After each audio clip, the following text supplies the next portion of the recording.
Hello, this is Beer here, DaBeerBear in the house again. How are you guys? Today, here we go. Today, gonna do, gonna go on. Let me wear this. What we're gonna do is go on to the deliveries for Halloween. Actually, Halloween. Give me a moment, please. Let's wear this. It's getting. Well, it's supposed to be somewhere in down under, but it is not.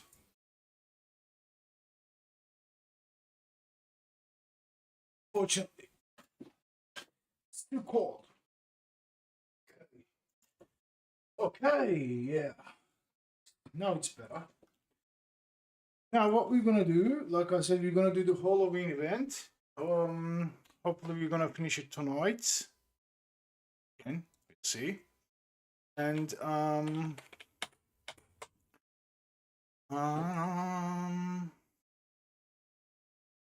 see, and we're gonna listen to some counseling podcast. Playing the game.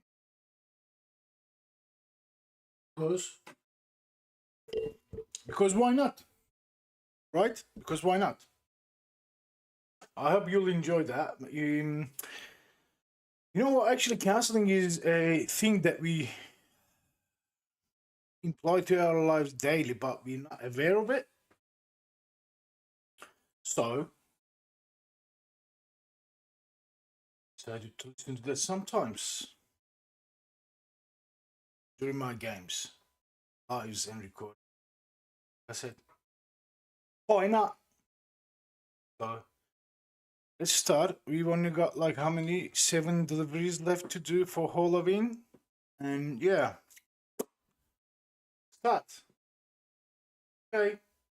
Thanks for watching in advance. I hope you'll enjoy it. Let's go. I literally went from graduation to the classroom. I still practice, and I've taught at practice level for over a decade. So I'm hoping to bring that kind of knowledge and passion and the kind of excitement that I hope to generate in my classroom environment across the internet onto the podcast, so everybody can get Okay. a sense of, Just doing the last fun to some extent of learning things. counselling, Yep. personal Okay. development, that making Let's go. sure that you are the best therapist you can be, and I hope we can do that. Oh yeah, and I'm rubbing my hands together with eagerness, and I can share with you all that I shared a number of years working with Rory as a tutor. So we're teaming up again to bring you the Counselling Tutor podcast, and just give you a kind of a bite of what you might expect here today, and from future podcasts as well. We aim to Ooh. kind of reflect what you might get in the college or university When did we environment. get delivery? Ah, yeah. I remember. Okay, I remember that now. When we're talking of any counselling journey, and Let's go. something that we would have to do on day one in my classroom environment, and that of course is make a contract. Talk about contracting. What is contracting and why it's important? And I think that this is something that To buy some petrol. framework is going to be asking of us in terms of making sure that our contracts are, well, they're the best for our clients, and also that they can be understood. So in this podcast, we're going to be talking about contracting, some of the pitfalls in contracting, and some of the things that sometimes. So this is the beginning of the counseling, contracts and all, consent, this, that, you know.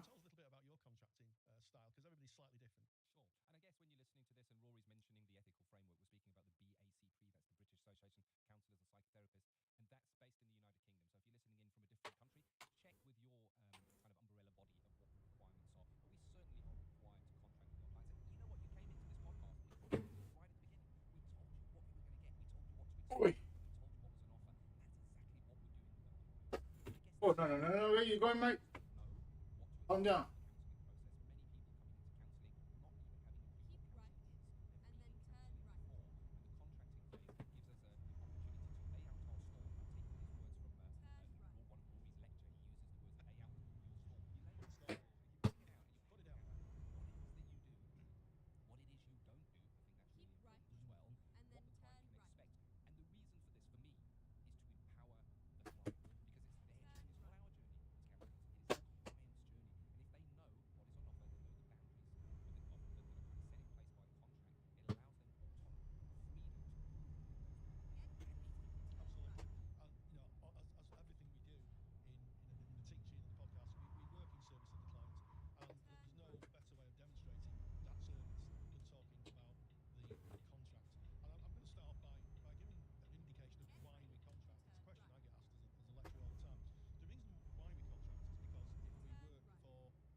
called parole evidence. Now, I thought parole was something that prisoners got if they behave themselves in prison, but apparently it's a legal term, which means adding something. Selam Burak'cığım, ne haber? You know, if I said to you, Ken, I'm going to sell you my mobile, I'm going Hoş to sell you my geldin. phone, it costs you £25 a month for 2 years, and you say that's fine, Rory. And then Şimdi gördüm daha, kusura bakma ya. costs you £40 a month. I've just kind of changed my mind. That wouldn't be acceptable. So anything that's in a contract has to be agreed by both parties and can't be added to. If you need to change the contract, both parties need to agree, and that's what we call the four corners rule. Anything that's within a contract is within four corners of it, and unless the other person agrees for it to be changed, then hey, you can't change it. So what kind of things do we put in contracts? I think that's pretty much important. So in the preamble that Ken was talking about before, we were just talking about his contract. So what are the kind of things that you put in your contract? I'm going to go through them for you in a moment. I just want to let you know that I will make a version of my contract. I'm going to just strip out all of my kind of practice details, but I'll make a version of my contract available if you want to download it and have a look at it as an example for yourself. You can do that on the show notes page, so make sure you go visit that. It'll have all the links and kind of all the downloads from today's episode. Now, before I go over kind of some of the things, Teşekkür ederim. I just want to emphasize how important it is what Rory said about the four corners, and he mentioned a piece of paper. Sana da kolay gelsin. Absolutely. As opposed to a verbal contract, because this is not the four corners of the room. Haftanın son günü iyi gider umarım. Because here's the thing, if you get into difficulty and you approach your professional body for assistance, or if you approach your insurer because a complaint has been made against you, the first thing they're going to ask for is your contract. Make sure you have one, and make sure that you have a contract with each. Of course.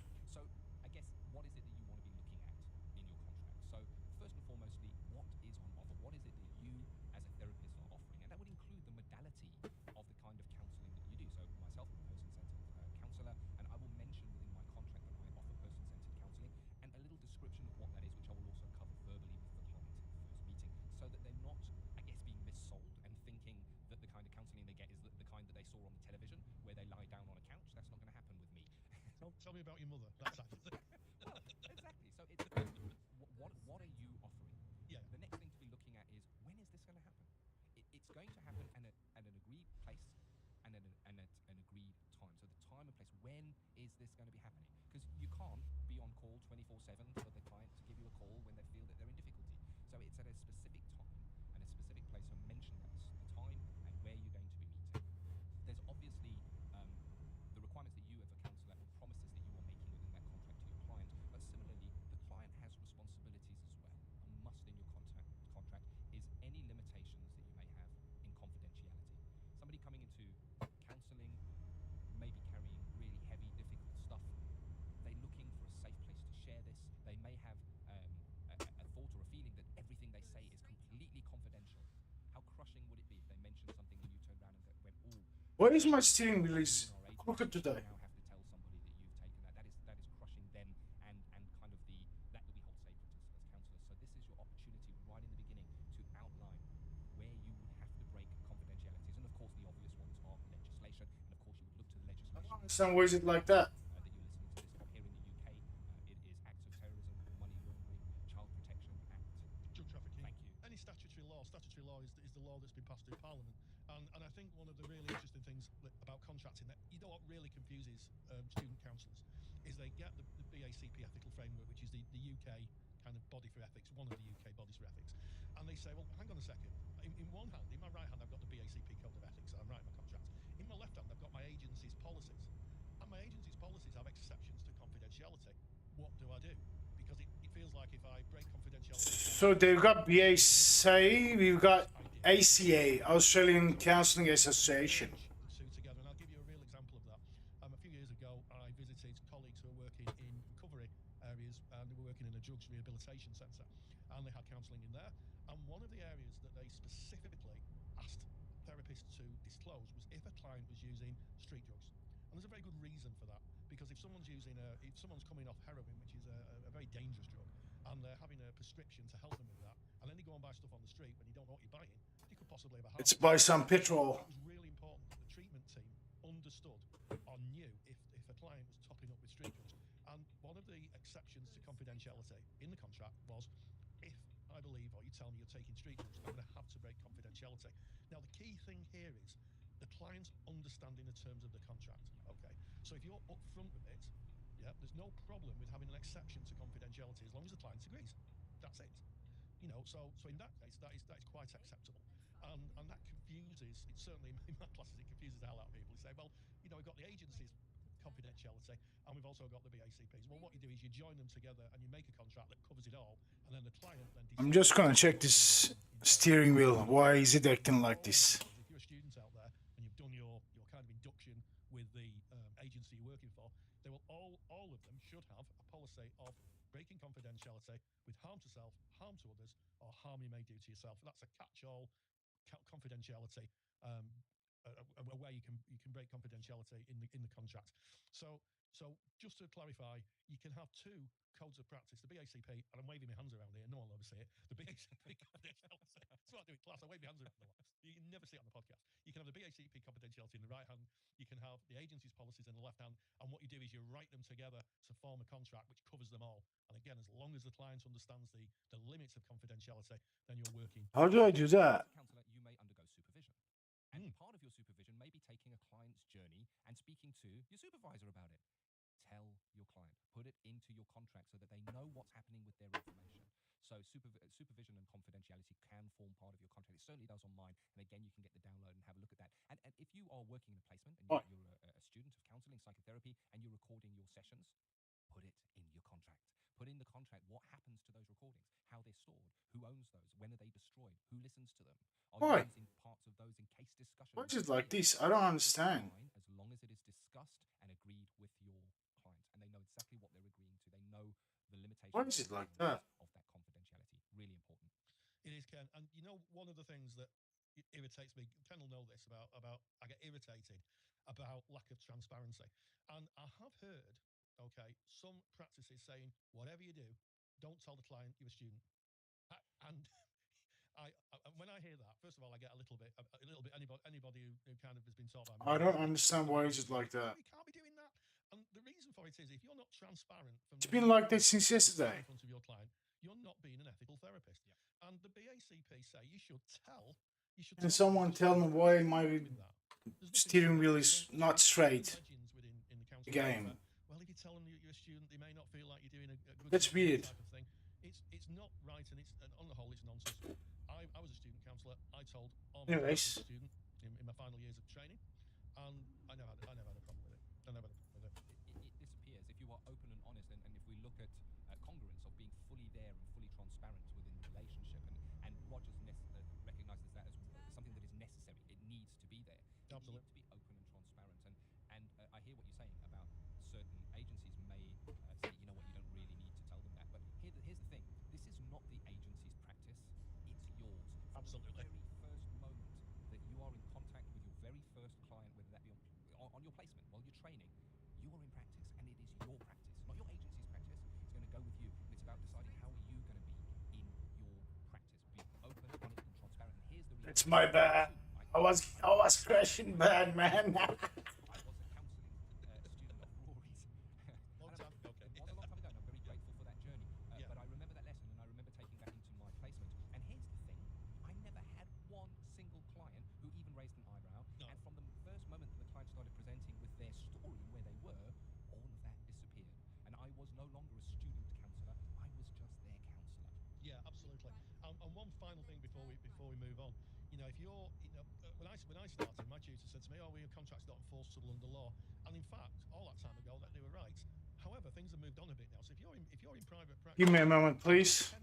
and you say, I need to fix this shit. on Thursday, and you consistently don't turn up, you're in breach of your contract, and that means the client can take action against you. So don't be thinking. Why? A contract is just a procedure that I have to go through. It could potentially be legal. Why is it like this? And finally, we talked today really about contracting, which is the nuts and bolts of a client agreeing the terms, if you like, of engaging in therapy. But there are other contracts, and sometimes in the world of TA, for instance, there's therapy contracts where clients will verbally agree to take a set of actions forward in a way of kind of helping them apply the theory. So maybe we cover therapy contracts. It's weird. What do you think? Yeah, and we have an expert in our magic box, I guess. We do. We may even get an expert in to come. We do. speak I know about, just the person. about transactional analysis and how contracts differ quite considerably. How every aspect of therapy is really contracted, Yes. and that contract is adjusted as you go. But for now, those nuts and bolts, you've got them, and I'd like to give you something to do. Have a think about your contract. If you're in an agency and you say, oh, it's all right, they've got a contract. It's not their practice, it's yours. Have a look at their contract. Are you happy with it? Is there anything you want to add to that? Is there anything you disagree You're with? right, man. What? Does your client have the option to say, actually, I don't agree with that part of your contract. Can we change it? Challenge yourself and think about contracts. Speak to your peers about contracts. Download my contract, have a look, use it as a guide, and put your own contract together. So there we have it. That's contracting for today. Let's move on now, neatly, I guess, to Selam. slot, which Kime giremiyorum. be running that for us. Selam kardeşim, nasılsın? Sharing with us all about the necessary and sufficient Zero. as identified It's now zero. by Carl Rogers. Counselling Theory with Fix now. Louise Oakes. Welcome to Counselling Theory with Rory. And in this podcast, I'm going to discuss the core Zero, conditions. man. And it's a term that's used in counselling training and counselling therapy all over the training world. And I'm sure that everybody listening to this has probably be familiar with the term the core conditions. So here's the first bombshell. Carl Rogers never used the term the core conditions.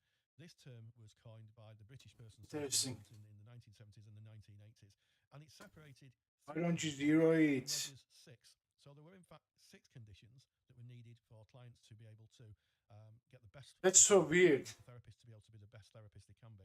And the core conditions. Steam'e niye giremiyorsun? Unconditional positive regard are what's sometimes referred to as facilitative conditions or the client's conditions. In other words, those are the conditions the client needs for the therapy to be able to work. They need to be transmitted, for want of a better word, from the therapist Biliyorum. to the client.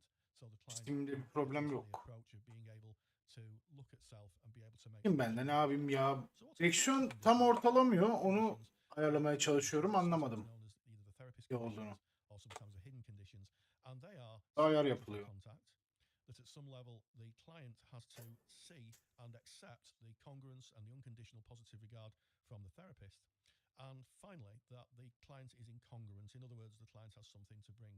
So let's just have a look at those in a little more detail. Psychological contact means that the therapist and the client are on the same page psychologically. So if you had someone who was going through a very difficult psychotic I don't episode, understand or this, someone who seriously. was, under the influence of medication or street drugs or alcohol, that might be very difficult for both the therapist and the client to be in the same frame of reference. In other words, be roughly on the same page psychologically.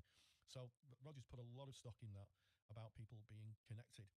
The second condition is that the therapist needs to transmit congruence, unconditional positive regard, and empathy. But crucially, the client needs to understand and accept that the therapist is there to help them. And they need to accept and feel at some level the congruence and the unconditional positive regard. They need to understand and accept that the therapist is there as a genuine person trying to help them. And the final hidden condition is client incongruence. In other words, the client really has to have something to bring to therapy. And without that, the therapy won't work. So the client needs to be, for want of a better phrase, in some kind of psychological distress. So those are the hidden conditions. And Tony Merry, in the book Learning and Being, he makes the point there's an ethical dimension to these conditions because they also allow a therapist to make a view if therapy can take place from the therapist's point of view. If psychological contact isn't in place, then clearly therapy can't take place. If for some reason the client just doesn't trust the counsellor for whatever reason that is, and won't accept they're trying to be helped, then quite clearly it's going to be very difficult to form a therapeutic relationship. And finally, if someone turns up and say, well, really, I've got nothing to discuss, there's nothing I really want to, I've not got any problems, then again, it's very difficult to form a therapeutic alliance. People have to come with at least something that they want to discuss. So as I say, Tony Merry in Learning and Being, which is a really good book, and we might put a link to that in the show notes. If you order that book, you can get it off eBay, and it's really, really useful, and it's a great book for trainers as well. So if you're a trainer listening to this, Tony Merry's Learning and Being, excellent for very, very good group work ideas.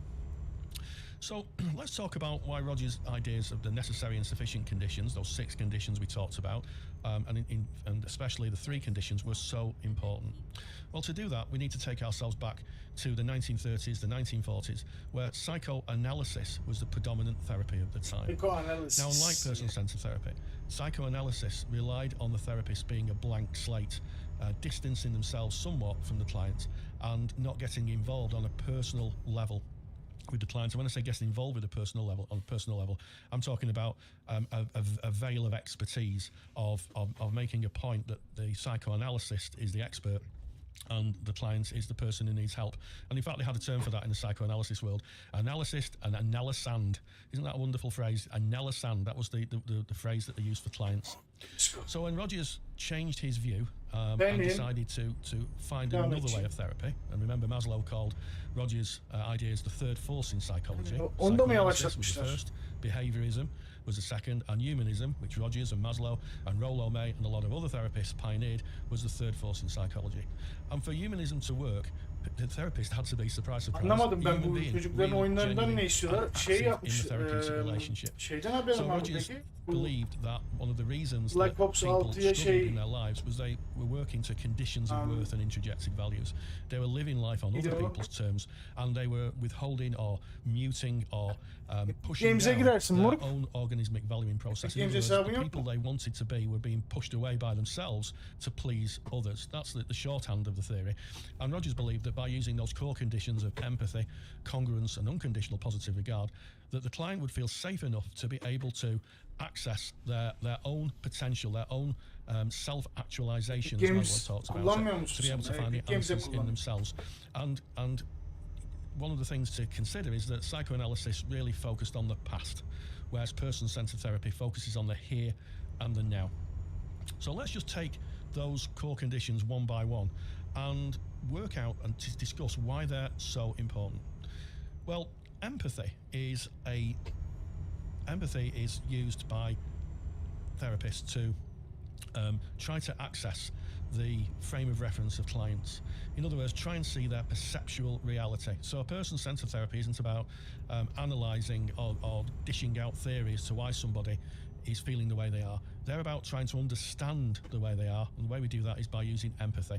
We enter the client's frame of reference. We try and see and be as close to the client's reality with the thoughts and the feelings that are attached to that, so we can see and feel where they are. And by that, there's two very strong connections. The first is the client feels understood, the client feels heard, but also the client isn't alone. And this is a real key thing with empathy. They have a partner on their journey of life going through those difficulties, someone who's walking with them emotionally. And this was a big difference from the blank slate of psychoanalysis, where the analyst would be telling the client what was wrong with them.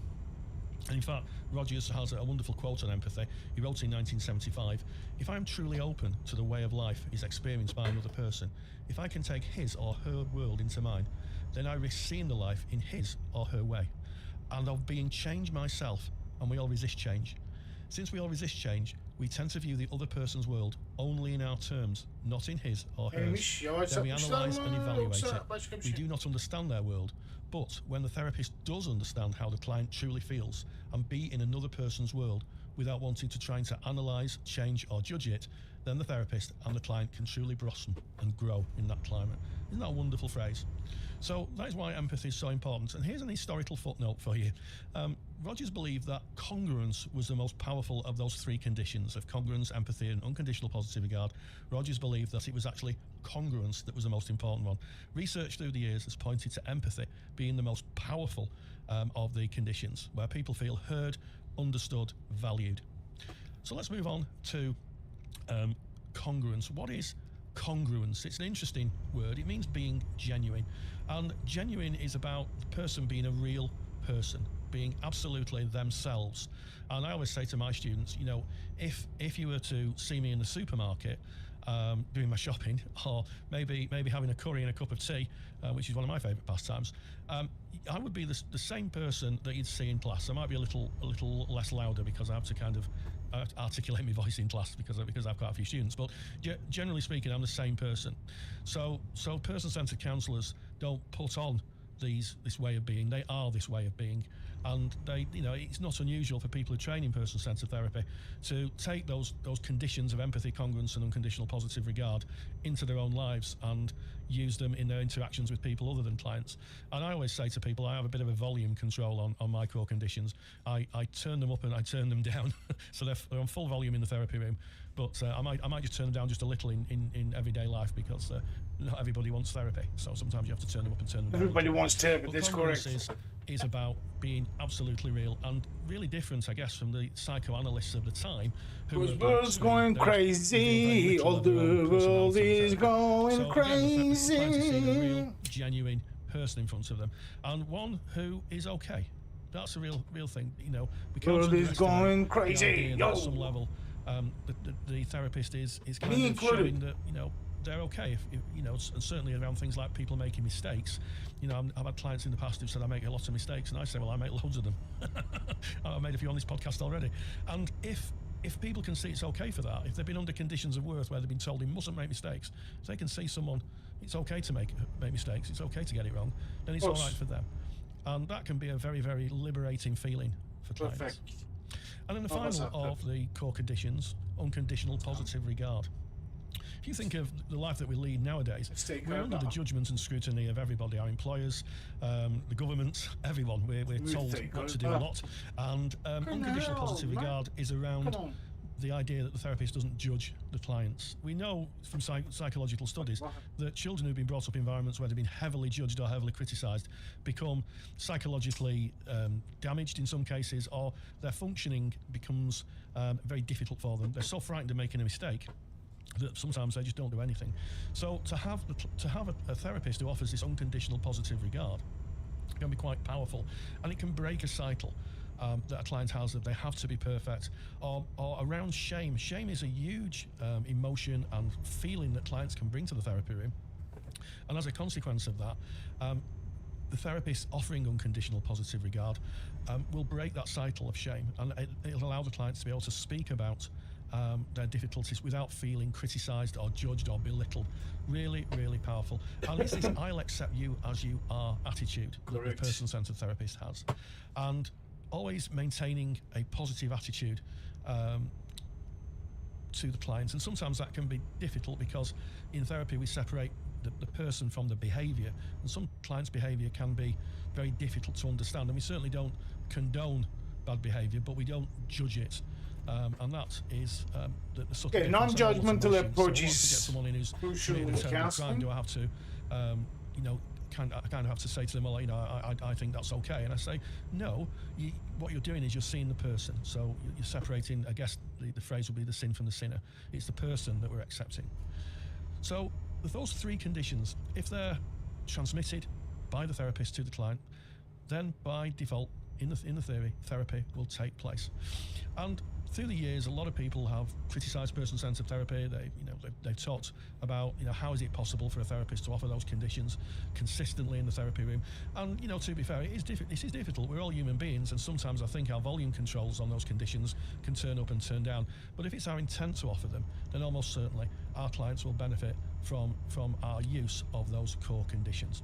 One of the really important things when you're trained to be a therapist is to understand the use of skills, and there's no better person that can teach skills. Are you fucking serious, man? Ken taught me at the college that I work in, and he has a real passion for skills, a real deep knowledge of skills. And Ken is going to tell you about the very first skill maybe that therapists need to know and really take on, and that's the skill of silence. Counselling Skills with Ken Kelly. I recognise silence can feel uncomfortable. It can feel heavy. Silence can really feel unnatural. And it's no wonder. If we look to our culture, there are words that we use. We see which episode is uncomfortable silences. You're having a conversation with a friend, and then suddenly there is this, and the term is awkward silence, where nobody knows what to say. And both of you are racing around in your minds to find words that will fill that silence, because boy, is it awkward and it feels heavy within. But here's the thing, we're not talking about silence in a conversation with a friend. We're talking about silence as a skill within a counseling setting, within a therapeutic relationship for the sole benefit of the client's movement and journey. And it's very different. It's a different kind of silence. And it's a silence that we need to understand, and it's a silence that we need to practice. I can't emphasize this enough. You need to practice silence within your skills sessions. So when silence is mentioned to my beginner learners who are starting their journey into counseling, and I give them an exercise to go away and come back and say what silence means for them and how they think it is appropriate in the counseling relationship, I rarely get more than 5 to 10 minutes of feedback from that group after their group discussion.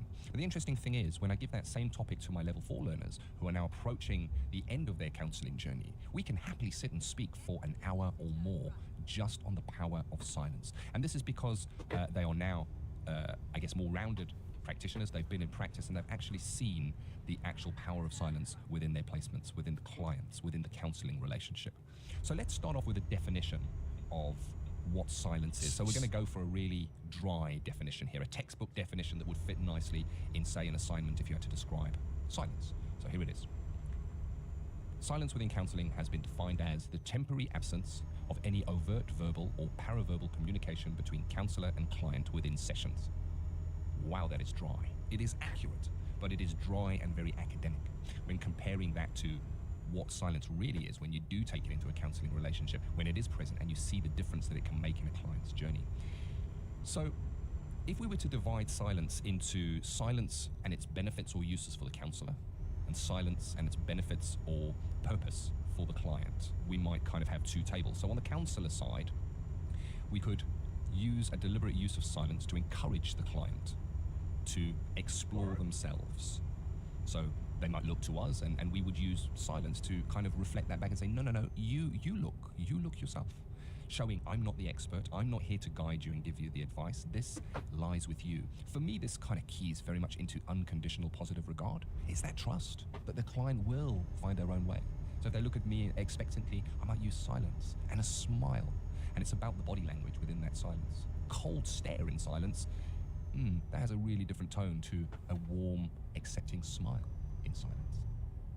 So for the counsellor, it can be a deliberate use of silence to encourage the client to carry the burden of the conversation. Now, I'm taking these words from the counsellingtutor.com website, and of course I'll put a link in the show notes of today's podcast episode, so you can go look at this yourself. They're all written out there for you, so you don't need to take these notes now. We've done that for you. Carry the burden of the conversation. I guess a respectful way of saying that is that you are giving the client autonomy within that conversation, within the session, that they set the pace. Shit, man. That they set how the counselling is going to go. It's not my pace, it's their pace, and that we can do through use of silence. We're not jumping in and setting the tempo of the counselling session by picking up and asking a question or leading somewhere else. We're allowing the client the autonomy to do that themselves. So for the counsellor, it can be an organisational use of silence to enable you, the counsellor, to kind of collect your thoughts, your feelings, to process what the client is saying. There are times where the client will bring something. It was my and stupidity. as the counsellor, I really do need a moment or two to understand what that is, to be with them. So silence is a great place to do that. If I'm immediately launching into the skill of reflection or paraphrasing, am I allowing myself as the counsellor to fully absorb what it is that client Where's my has load? shared? And for the counsellor, I guess it can be Where's used my as load, a man? natural ending to a discussion, to a bit of material that the client has brought, and maybe the client has brought this material and they've kind of reached a natural end on that, and maybe they want to go somewhere else now. A little bit of silence, almost a gear change in between that allows the client that space, I guess, to head off and pick up new material. So that's How for did the I counsellor. lose my Let's look for fucking... the client now? So use of silence for the client. So time for the client to make connections, to wait for the words or the images to come up for them. And I guess I can really relate to this. Oftentimes I'll be in a conversation with somebody and suddenly I'm searching around for a word or a thought or a feeling and it's just not there. And I need a bit of time. And I'll often find myself apologizing and saying, oh, just give me a sec. I just can't grab it. It's now if we allow the silence, it allows the client to kind of search around, get their thoughts together, to find the images, to find the feelings. And very often, remember, a client is coming into counselling, and this is the first time they're really putting names to feelings. They're searching for names for feelings that they don't really know. For them, it's kind of a knot in their stomach or a tightness in their chest, and now they're trying to find a word to describe that. Silence gives them the time to really look and find the words to be able to share that with you as a counsellor. So for the client, another one is it can be a space where the feelings can be nurtured and allowed to develop. This one I think is really important. For me, this is process. So counselling is about process. That the client brings material, we share that with them, we look at it, and then the client gets to process that material. And it is through the processing of that material that they move from rigidity to fluidity. They process, and there is an organismic shift within them, and therefore they have a flow of movement. That comes from process. And here's the truth. No process happens when words are being spoken, ever, ever, ever, ever. Yes, there are words that will lead to the process, but the process itself happens only in silence. So to allow that silence is really respectful. Allow that so that the client can develop and nurture those feelings and process what is going on for them. So a space where the client is able to recover from here and now emotions. It may well be that the weight of the material that is being brought is heavy, emotionally heavy, that tears are streaming down the face of the client as they feel the pain that has maybe been suppressed, that is right there in the room, in the here and now. Silence is respectful for those emotions. Allow the space for those emotions to be felt. Enjoy your fully. silence. So for the client, it can be when the client kind of is looking to you as the counselor to set the pace, to have the answers, to set the agenda, to give them the strategies and ways that they should be coping. In person-centered therapy, at least, that's not what a counselor is there to do. Counselor is there to be with the client as they find their own way. So if the client looks to you, a use of silence, again, with a warm, accepting smile, kind of gives that message of, it's okay, I trust you to find the way here. You know, there's words we can use there. When a client says, you know, I wonder what you might think about this, to you as the counselor. And we may say, oh, I hear you saying, I wonder what I might do. But I'm thinking this is your journey. What is it that you would do? That's a way of saying it verbally. The same thing can be said with a very warm, accepting smile and silence. Try it. That is really powerful within your, a powerful skill that you can bring in to your counseling sessions. And as we as counselors sometimes need a little bit of silence to kind of get our thoughts together, to be 100% there with the material that is going on, the same is true for the client. So it's organizational use of silence to kind of, wow, this is big stuff that we're looking at here. I just need a moment or two just to get everything in order. So there you go. There's some stuff maybe for your assignment, but of course it links through to the skill of silence. So deeper than that, and I guess for me, what silence is that silence has different tones.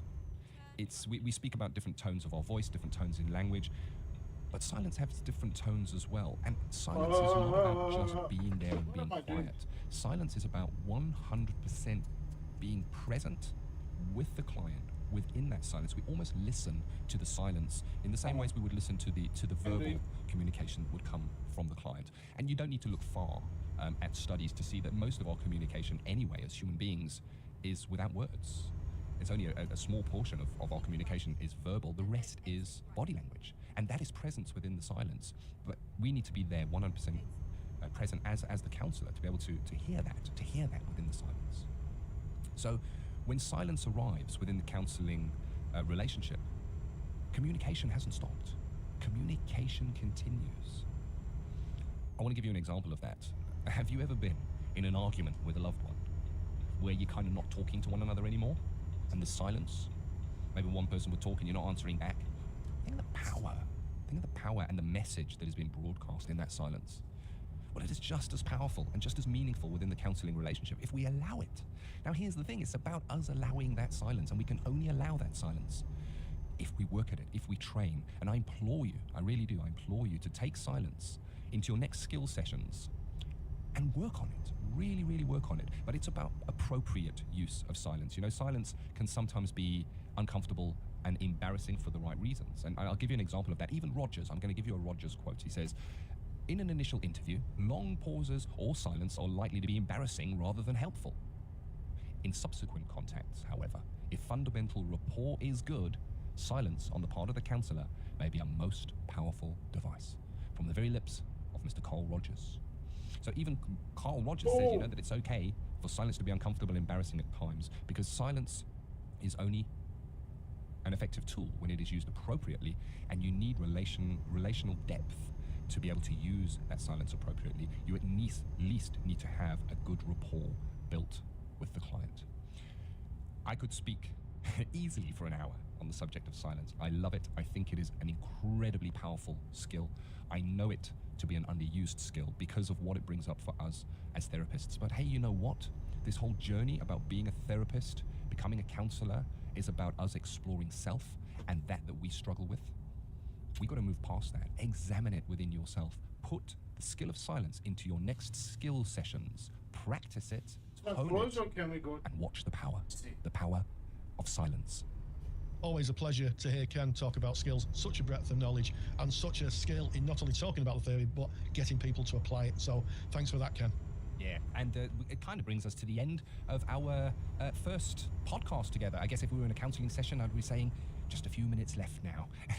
And Yes. I really hope this has been useful for you. It has been our maiden voyage. Hopefully it's been packed with some useful stuff that you can use. I'd just like to give you some useful links. The one is our podcast show notes. You'll find them on our website. It's our mother website. It is www.counsellingtutor.com. Now, this is the British spelling of counselling, because we live in the UK, so counselling in the UK is spelled with 2 L's. I know that in other parts of the world it's only one. So Same in Australia. counsellingtutor with 2 L's .com. Go and have a look there, and you'll get the show notes for this podcast. We'd love you to talk about what you've learned here, what you're getting from here, make some suggestions of what you'd like to see here, and you can do that on our Facebook group, secret group, but you can come and join in. It's just go on to Facebook and put in Counselling Tutor. It's the one right at the top. Say, I want to join. We'll let you in and come and join hundreds and hundreds of fellow like-minded learners who are also on the journey to become counsellors. Lots of students and indeed qualified professionals talking about theory and chatting about their experiences. So it's the place to be. So just get there, and if you say hi, Rory, and hi, Ken, we'll probably type back and say hello. How are you? and mention on there what you want to hear in these podcasts, because this is about servicing you guys. You tell us what you want to hear, Well, and I'm we'll have a think about that and myself. see how we can deliver it for you. Yep. Okay. Well, we'll see you there. Thank you for listening to the Counselling Tutor podcast. Find the show notes for this episode on our website at www.counsellingtutor.com. Welcome to the Counselling Tutor podcast, the must-listen-to podcast for students of counselling and psychotherapy. Here are your hosts, Rory Lees Oakes and Ken Kelly. Welcome to the Counselling Tutor podcast with me, Rory Lees Oakes, and with me today is, as always, my partner in therapy, Ken Kelly. Hi, Ken. Hey, it's great to be here. Great to be back with you, Rory. I'm just loving the episode 1 of the podcast. It's got some great comments. We've had loads of downloads in the hundreds and hundreds. So I'm really glad it's hitting the mark, and hopefully we can do the same for you today. And just to give you an overview of what we're going to be looking at today and why you should stay tuned in, we're going to be kicking off with looking at the wounded healer. And that's kind of when a client might bring material within a session that maybe parallels your own. It kind of might feel familiar to you, how you can work with that. Rory's going to be kicking off with the theory section, looking at the 7 stages of process, and of course that is from the person-centered approach to counselling. And then we're going to be looking at the skill of reflection and how you can maybe look at that and work with that in your own placement or practice. Certainly the podcast has gone down well. I got a text from someone in Carlisle, which is about 150 miles away from me, I think 100 miles maybe, and saying, one of my ex-students saying, oh, thanks for that, Rory. I was listening to it in my car, and that's the whole point of having podcasts. The videos are great, but podcasts are a lot more accessible. You can listen to them while you're doing a whole host of other things.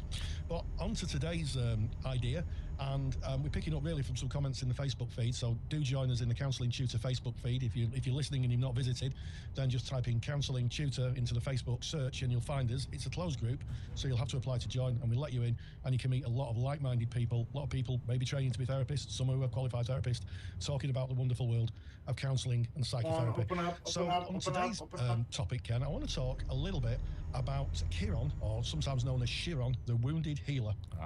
And that is good. It's keying into a question that was asked in the Facebook group, where somebody asked, they said, how do you deal with it when you're in a session with a client and the client starts bringing material and you're thinking to yourself, hey, this is my stuff they're bringing, this is my journey, that happened to me, that did. So that's kind of what kicks this off. But the wounded healer is an archetype, Rory, and you're going to tell us all what an archetype is. It's a big word. Well, it is a big word, an archetype.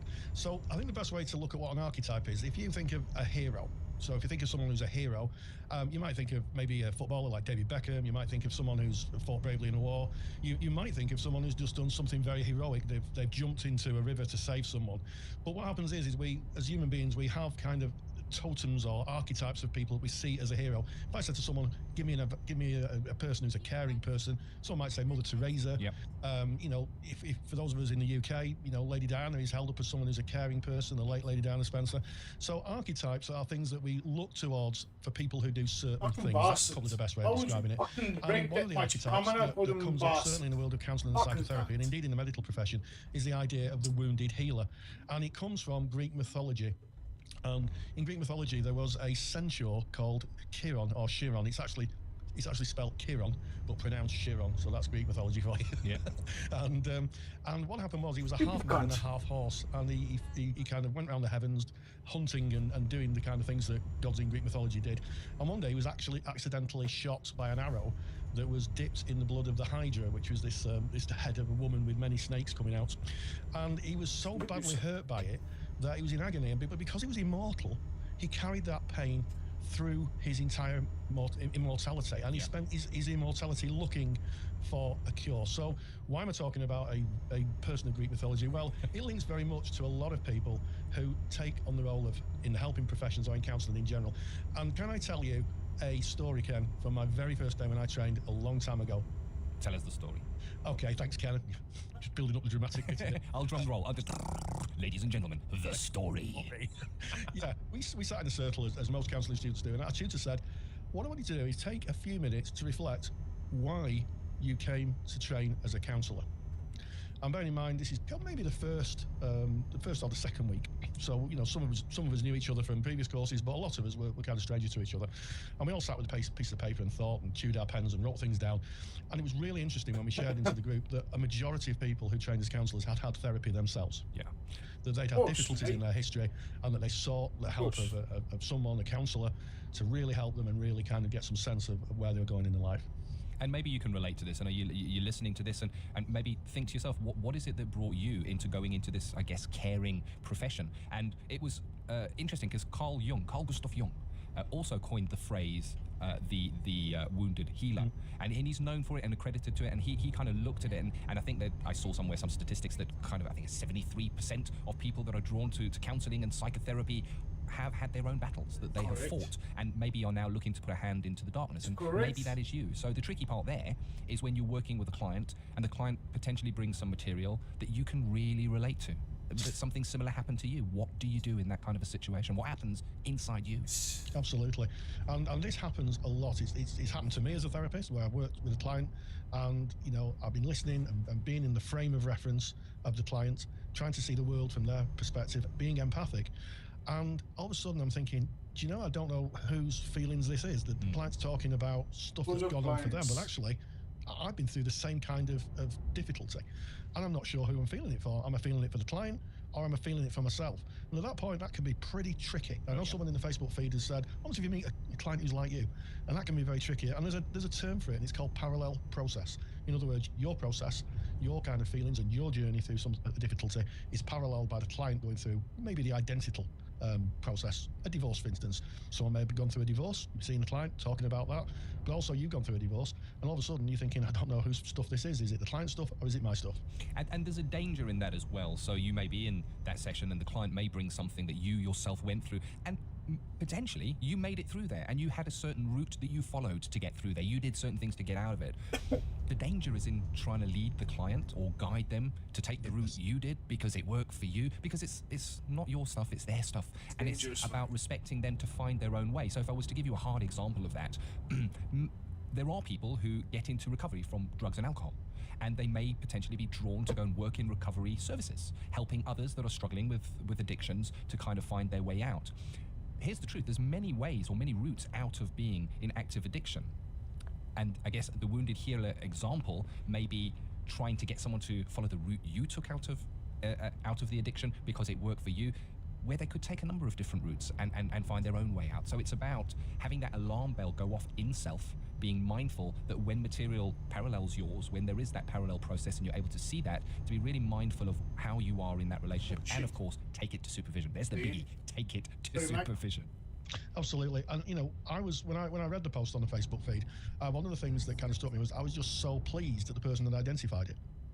That's the key thing, because a lot of the stuff that gets us into trouble when we get kind of caught up in client stories, or we can't separate our story from the client's, is subconscious. So by the very fact this person had identified it means that it can be worked with. It can be worked with, and it can be worked with, as Ken said, in supervision. So you can go to the supervisor, and the supervisor will help you untangle your material from the client. It can be worked through in your own therapy, and I think, and I'm not saying this is the case of the person who posted on the Facebook feed, but generally speaking, in my experience, if stuff hasn't been resolved for the therapist, it leaves them very vulnerable to parallel process. So if someone's going through a divorce or going through a bereavement, and it's not kind of completed that cycle of kind of understanding and acceptance, then it's liable to kind of open wounds up. The wounded healer, literally, open those wounds up within the therapist, and all of a sudden the therapist is catapulted not into the client's frame of reference, not trying to see the world from the client's point of view, but actually reflecting on what's going on for them. And at that point, the therapist is literally not present in the counselling relationship. And this is why, certainly in the UK, it is highly encouraged by most of the awarding bodies that the student counsellor engage in their own therapy and to go and work through your own stuff. And if you're, the thing is, the BACP or the ethical framework kind of says it doesn't matter if you're a student or whether you're a qualified counsellor. If you need therapy, if something comes up for you, go and speak to your own counsellor. You know, there are certain things we will take to supervision. A good supervisor may say, you know what, that's some stuff you need to work through there. I suggest you go and see a counsellor. Go and do it. Go and take your stuff and look at it and work through it so that we can fully be there for the clients. But it is tricky. I've been in private practice for some time now, and just looking over my last week, I recognised one instance where the client was bringing material, and they were speaking about a person within their story, and I was getting angry. I was getting angry with the person they were talking about. And I was actually feeling the feeling of anger, which you get that kind of a knot and a burning, and I checked it and I kind of helicoptered and saw where I was within that, was able to put it one side and examine it after the client had left, and that was my anger. Not theirs. It was me. I was getting angry because I had, I guess, experience in my life of somebody who had done something different, and I was angry at them. So I wasn't, for that split moment, I wasn't with the client. So it is tricky, and it is also okay. It's okay, because we're all human, and we have got our own stuff. But recognize it, do something about it, take it to supervision, and if needed, go and do your own therapy. Absolutely. I love that phrase, helicoptering, which means that you're in the room facing the client, listening, but also a little part of you is kind of hovering above, looking at the whole interaction. Shadow it's counselling. very difficult to explain experiences until it actually happens. And once it happens, you kind of get it. You're kind of in two places at once. You're very present with the client, but also part of you is seeing both of it. And also, I'm very big on protection in therapy. And protection goes two ways. It's about the client getting the best therapy so they're protected when they're sharing their story, but it's also about the therapist's protection. If a client's material is starting to fracture the therapist, if the client's leaving the therapy room and the therapist is kind of still within their own process, with this parallel process, that is very, very emotionally dangerous for the therapist, because what can happen is that it might just compound and stop that process of people completing. For our friends in the world of Gestalt, we would call it a Gestalt, a completion. Yep. And also, it means that if you've got stuff going on and your client's coming to see you and it's the same stuff the client's bringing, are you going to be really kind of pleased to see the client? You know, or is this going to have some kind of dread? Oh, you know, the client's being divorced and I'm going through a divorce. And sometimes the ethical thing to do here is to think, can I actually work with this client given the material? And you'd have to speak with your supervisor, you'd have to take a view.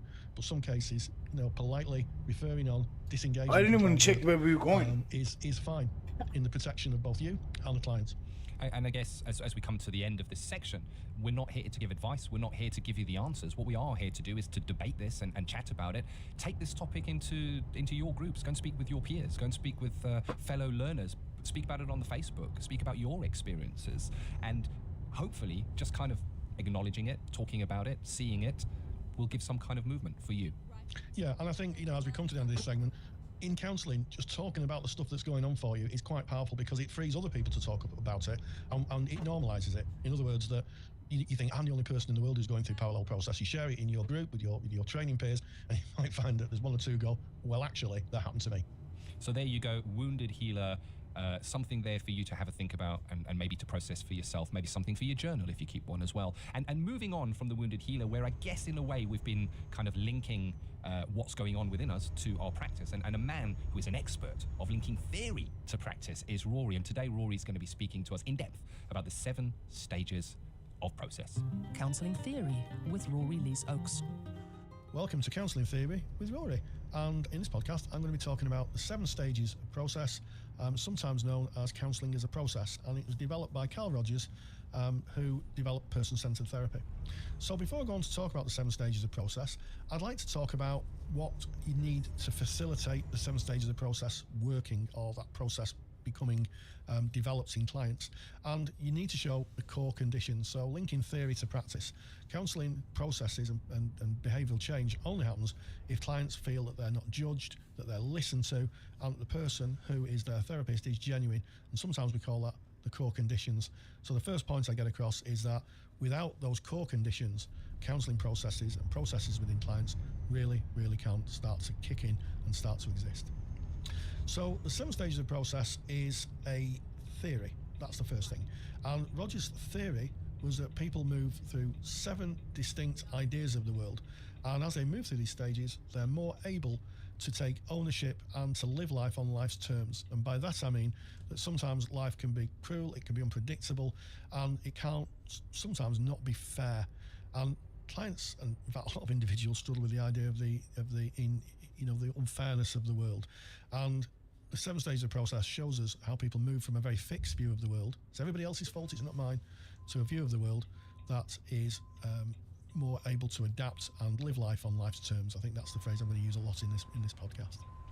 I'm also going to give you a download of a handout. So if you're on the Counselling Tutor page, on Counselling Tutor, on podcast page, if you go to the show notes, I've got a handout for you which explains the 7 stages of the process in a little more detail. So on to the 7 stages. Stage 1 and Stage 2, you're very unlikely to see clients present for therapy in Stage 1 and Stage 2. And I'll tell you why. In Stage 1, clients are usually quite defensive and they're very resistant to change. So you might have clients saying, well, it's not my fault, it's everybody else's fault, and I'm not going to change. And it's very difficult for people to kind of develop a change in their lives if they think it's not them that needs to change, it's everybody else. So Stage 1, clients defensive, resistance to change, and they kind of hang on to a lot of past experiences, and it's very difficult to get them in the here and now. Stage 2, again, unlikely according to Tony Mary in Learning and Being for clients to present. They become less rigid, but they're still talking external events, and feelings tend to be unowned. So you say to someone, how does that feel? Someone in Stage 2 may very well say, don't know, scary maybe, but no real connection with it. It's just a feeling pulled out of the air that they connect to it. Now in Stage 3, this is more likely when clients are presenting for therapy, and they talk about the I a lot. They say, I feel, I think, I experience. And in Stage 3, this is really where clients start in therapy and start that process of change, but they might describe themselves as an object rather than themselves. What does that look like in a therapy room? Well, it looks like a client saying, well, I'm stupid, I'm stupid, I'm fat, I'm not very good at this, I'm not very good at that. And when clients talk as themselves as an object, it's a rich area for clients to explore, for therapists to explore where they're getting that idea from. And usually when people come out with very, very object statements like that, it's usually because they're under conditions of worth. It's usually that someone's told them that consistently and they begin to introject it and believe it to be true. Introjected values and conditions of worth. And they also might talk about avoiding discussions of the present. So there might be a lot of avoidance in Stage 3. They might talk about maybe the relationship, and you might say, well, how does that feel to you? And they kind of avoid it. Oh, well, everybody has difficulties in the relationship, don't they? There's loads of people who struggle. That's the type of Stage 3 presentation you might have with a client. In Stage 4, clients may begin to build trust with the therapist, and this is the key. Great success. Okay, from Strasbourg, Liège. Excellent. So if you just take a client who talks about relationships in Stage 3, they may very well say, at the job, I really can't live with this person anymore. I really feel devalued by them. They call me names. I feel totally unloved. And as they trust the therapist is able to kind of hold that difficulty, help the client emotionally hold that difficulty. Don't want to go to the so a Stage 4 client is someone who will be bringing really difficult material and trusting the therapist or the counsellor to work with it and to be very gentle. And sometimes you need to be very gentle in Stage 4. Clients are really kind of talking about the stuff that maybe they've never talked about before. Now, as people move into Stage 5, they start to make their own decision let's take it. If we keep on that theme of relationships, Stage 5 client may come in and say, I've done it, I've left him, or that job, I hate my boss, 347, I don't even know where I'm going. And that is why Wow. people are making action. They're actually changing their lives. They're taking control of their lives, which is what person-centered therapy is about. It's a growth model about people taking ownership of the situation where they can and making changes. And it's interesting, in stage 5, clients sometimes will sometimes it'll be the end of therapy. And in stage 5, it's not unusual for clients to miss appointments. And when challenged, it's like, well, I think maybe I've got enough. Let's get this one. In which case, therapy ends. From Liège to Lille. And a lot of clients exit in stage 5. For those who stay in therapy, they show real rapid growth towards being real incongruent about the situation. And they often develop unconditional positive regard for others, being very non-judgmental. And really at stage 6, it's the time where clients sometimes don't need formal counselling. So for those who stay on, they've got to the point where they can understand their own processes, and they can understand the processes of others, and they can begin to live life on life's terms. And that's where counselling usually ends for those people who stay into stage 6. Seventh stage is an interesting one. I've never found anybody who can kind of explain what clients in the 7th stage look like, and that's because I think Roger's added it as a later stage. But I would put it in this aspect. I think people in stage 7 would probably look like Mother Teresa or Gandhi, in that they were very spiritual people, not really concerned with the mechanics of the world, but the process of how they're living in it and how they relate to other people, if that makes any sense at all. And all the people I've ever talked to who understand the model have kind of said, yeah, it's stage 7, I've never met anybody in stage 7. But yeah, for assignments you could talk about Gandhi or Mother Teresa, or someone who's kind of become a bit global.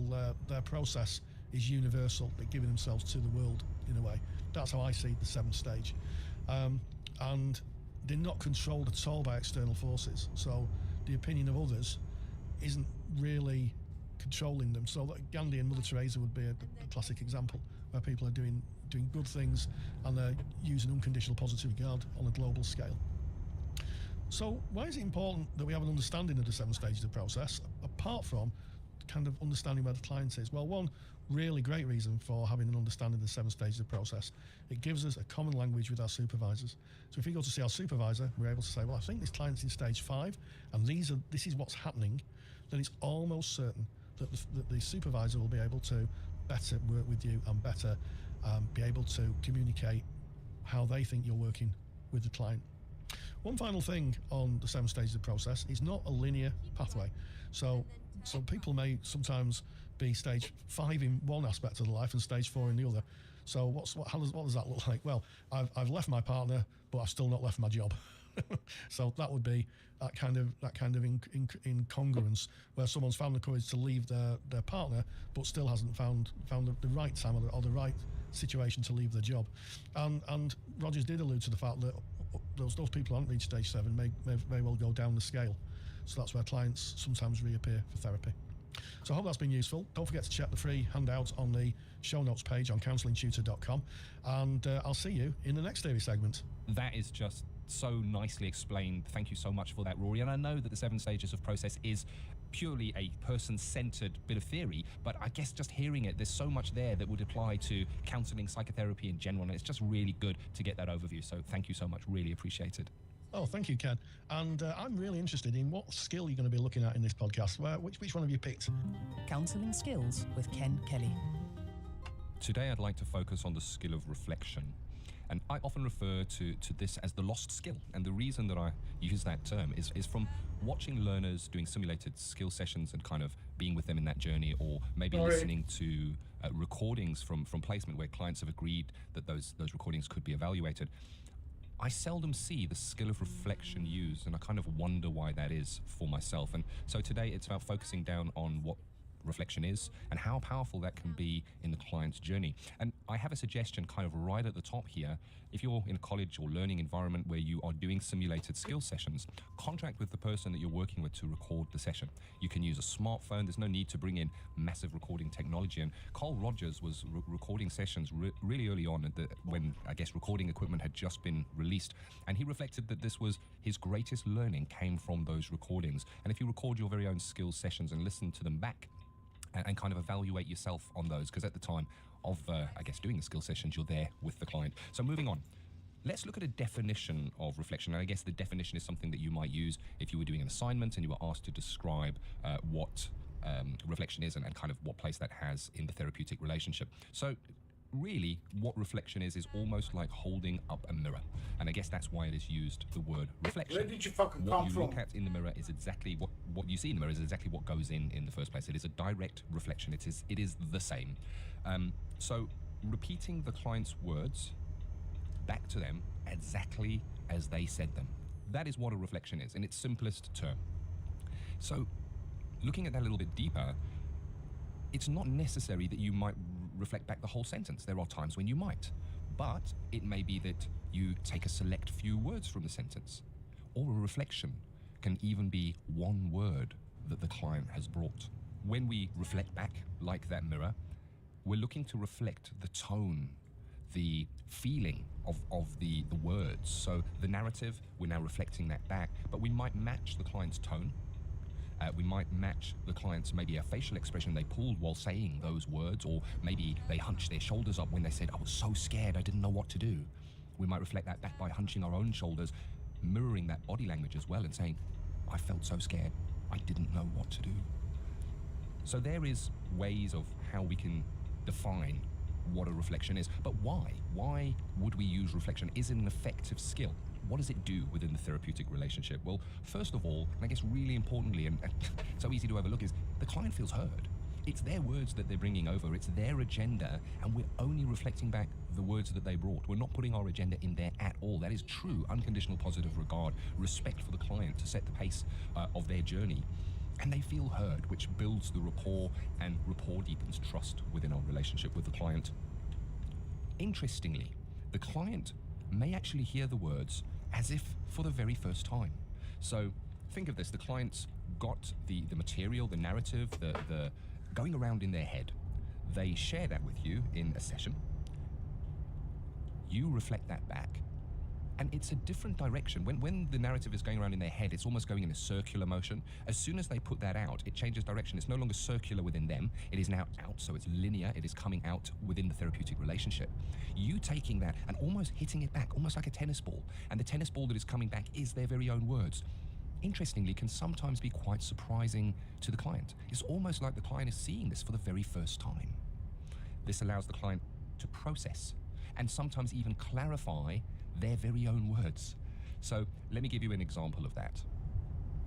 The client may be struggling with a relationship issue and may bring a narrative along the lines of, I'm really struggling to get on with him in the relationship. He's always bringing me down. It may well be that the reflection is, he's always bringing me down. There may be a slight pause as the client hears their very own words back. And it may be that they look quizzically and say, no, he's not really. He's not always bringing me down. We do have a good time. Oh, shit. And then carry on with the narrative. So it's interesting that they can hear their very own words back and almost kind of change them and look at them as if they're hearing them for the first time, and maybe be able to process that and clarify for themselves.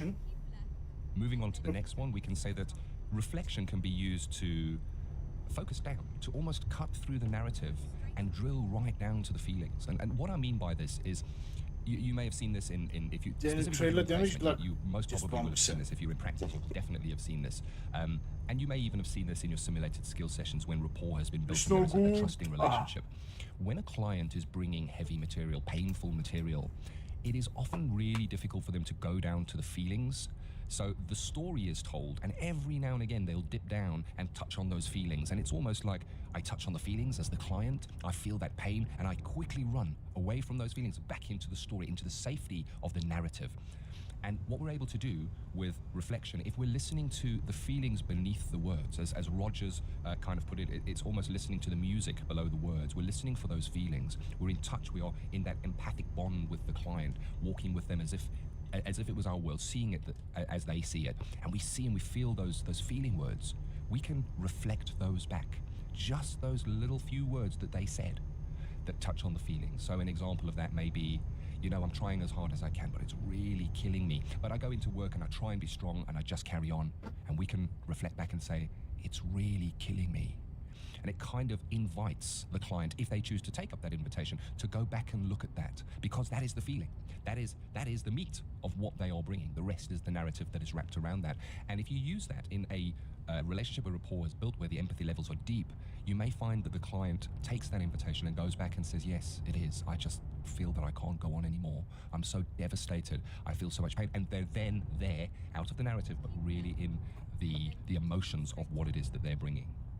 Another use for reflection is to use it as a skill for focusing. So if a client is bringing a lot of material, you might reflect a certain part of that back to focus on it, or to at least invite the client again to kind of visit that part of the material that they are bringing. They may choose to take that, they may choose not to take that. That, I guess, is their choice, and it's irrelevant. But we can use reflection as a counselor, and we can use it to clarify our understanding.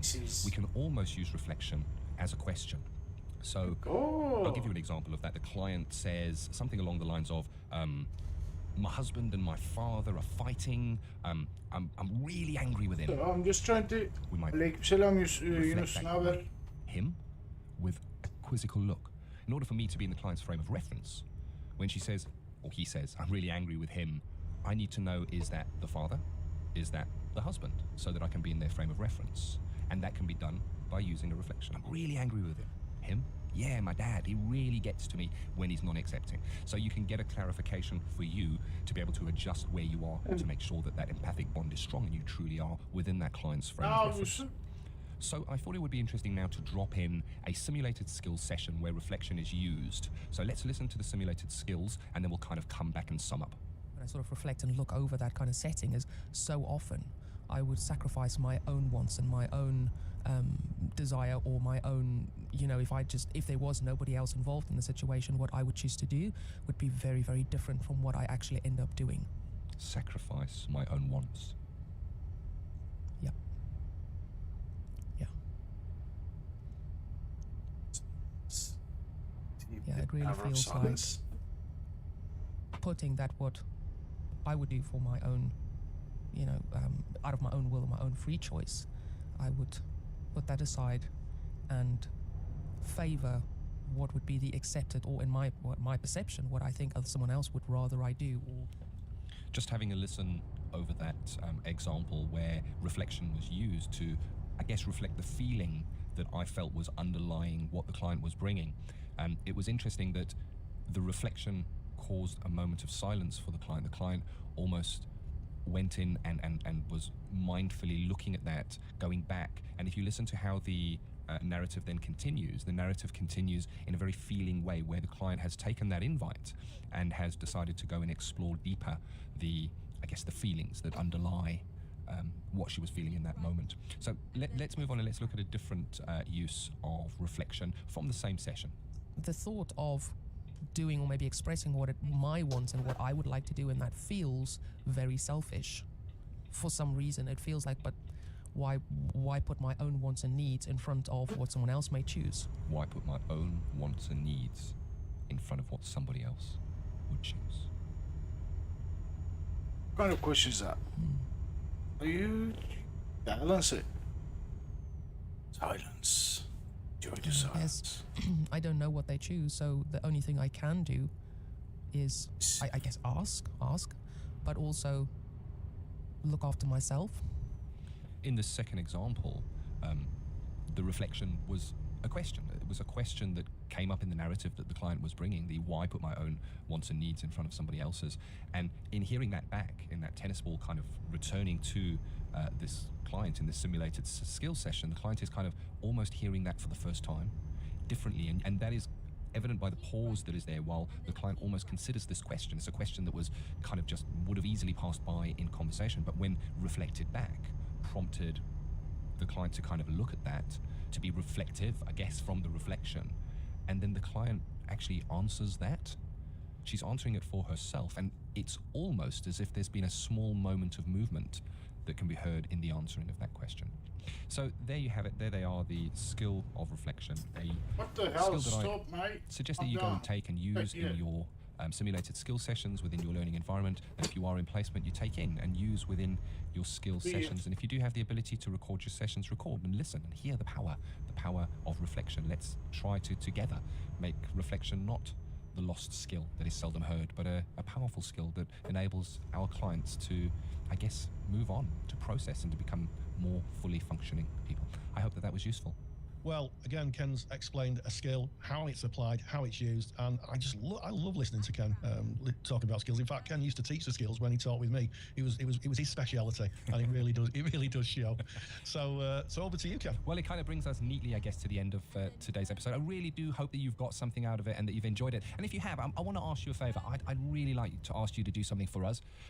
Pop over to iTunes and leave a review for the podcast. It's not difficult to do. You just go to iTunes, find the Counselling Tutor podcast, and it's pretty step by step. You just click on leave a review, and you can put some comments of what you think. And the reason that I'd like to ask you to do that is because iTunes works on a system of the more reviews you have, the more value they put on your podcast, and the higher up in the podcast feed the podcast comes. So by you leaving a review, what it does is it kind of lifts our podcast, and it's going to get seen by more learners, more students, just like you, all over the world. So it's a way of spreading the word. And also, we just kind of really love to hear what you think of it. Leave an honest review. Be congruent and tell us what you think of the Counselling Tutor podcast.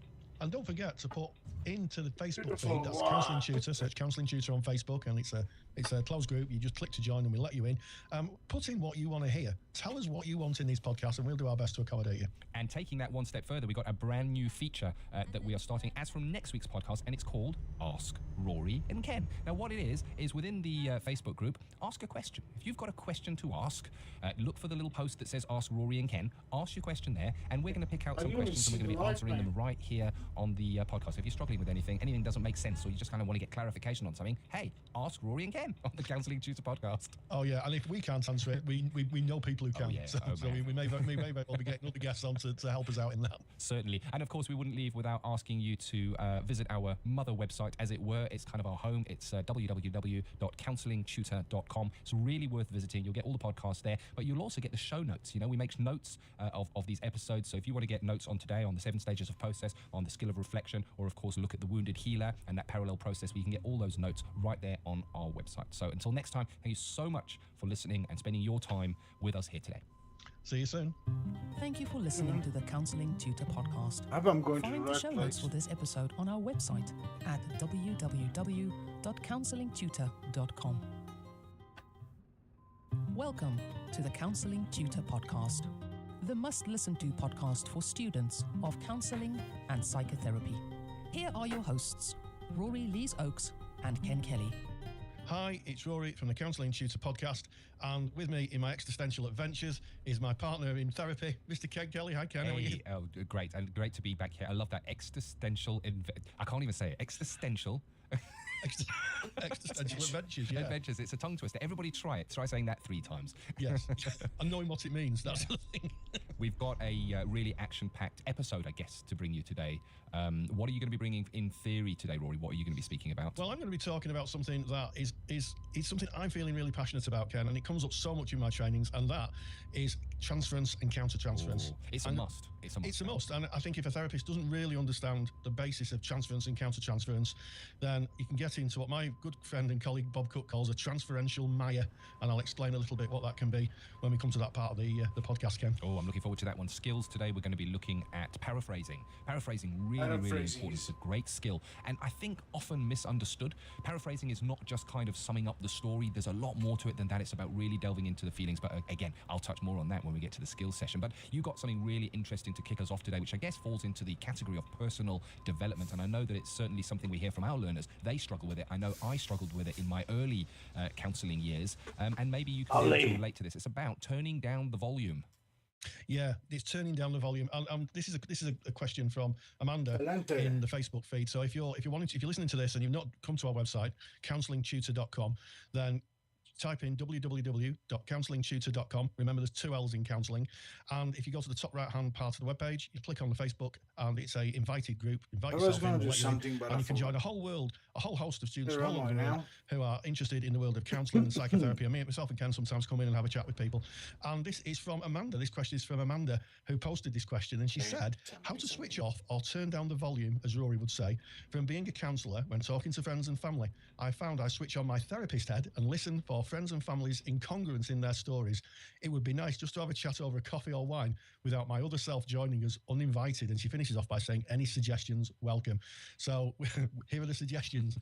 I think it's always the interesting thing. When anyone learns any new skill or any new kind of craft, there is a tendency for people to want to practice it. And it's the same. I've learned lots of skills over the years, and I think it's a human tendency to have a go of that.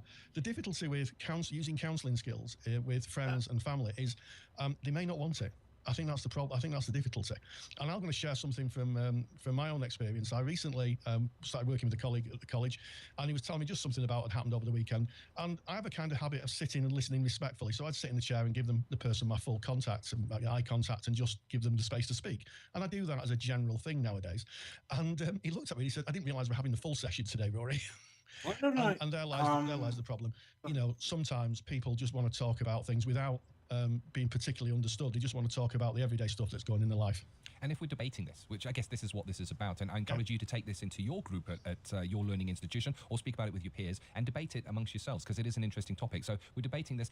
You know, I'm a person-centered therapist, and Carl Rogers speaks about a way of being, not a way of doing. And that way of being kind of permeates who I am. I am a changed person as a result of doing my counselling training, and I do interact maybe differently than I would have before with friends and colleagues. And there is that danger that listening respectfully, as you say there, Rory, and maybe really giving them your full attention can be misinterpreted as, oh, I know what you're doing. I know what I've had this. I know what you're doing. You're looking into my mind now. And as if I had that power. I thought you did. I thought you were a mind reader. So I guess it's about recognizing that maybe there are parts of us that are different, and maybe people close to us, there may be an adjustment phase for them to get to know the new us. I know that I experienced immense personal growth during my studies and came out differently from that. I certainly wasn't actively trying to counsel people. And I guess where the issue might lie is when you yourself find yourself engaging in counselling techniques or methods within your interaction with others, as I think was brought up in the example. I would very much like to be able to switch it off or turn it down. And I guess that's about looking at self and looking at counselling is a very specific thing. And if you go back to level 2, it's the definition of counselling is that it is with the for the sole benefit of the client. It happens at a fixed time in a place. Both of you know why you're there. That is not true in a conversation with a friend. So if we find ourselves slipping in there, that's almost unethical. It's difficult to put in that word because it's a big word, but we're not there counselling. We're just having a chat, and they're not bringing stuff for us to process in a way that we would as a counsellor, I guess. Absolutely, Ken. And I think it's quite interesting that this is something that happens a lot in training. It happened in my training because this is a whole new skill. Person-centred therapists rely on themselves as the therapeutic conduit. We rely on our way of being to help the client kickstart their organismic valuing process and start to value themselves. And interesting enough, Means and Thorne, writing Person-Centred Counselling in Action, which is, I've got quite an old copy, they were saying that sometimes people can start off by using the core conditions, and slowly but surely it kind of leaks into them, and it becomes an attitude that they take out into the wider world, not into the therapy room. What I do is I have a volume control. I have 3 volume controls. I've got a mixing desk just on the left-hand side. My volume controls are up and down as I make this broadcast. But I kind of turn it up and down, and I turn it up and down mainly for 2 reasons. One is my protection, because I don't want to be in a position where I'm totally in someone's frame of reference all the time, because I don't think that's a very, very healthy thing to do, because I think sometimes we need to kind of get into our own processes. And secondly, there are times when it's just not appropriate. And I'll share a story with you from my training group a long time ago, where I was asked this question: "Are you a counsellor all the time, Rory?" And I said, "No, I'm a counsellor when I'm practicing, and I bring those skills into the training environment." And the learner looked at me appalled, Ken, absolutely appalled, and she said to me, "Oh, Rory, I think you're harsh. I think you're harsh."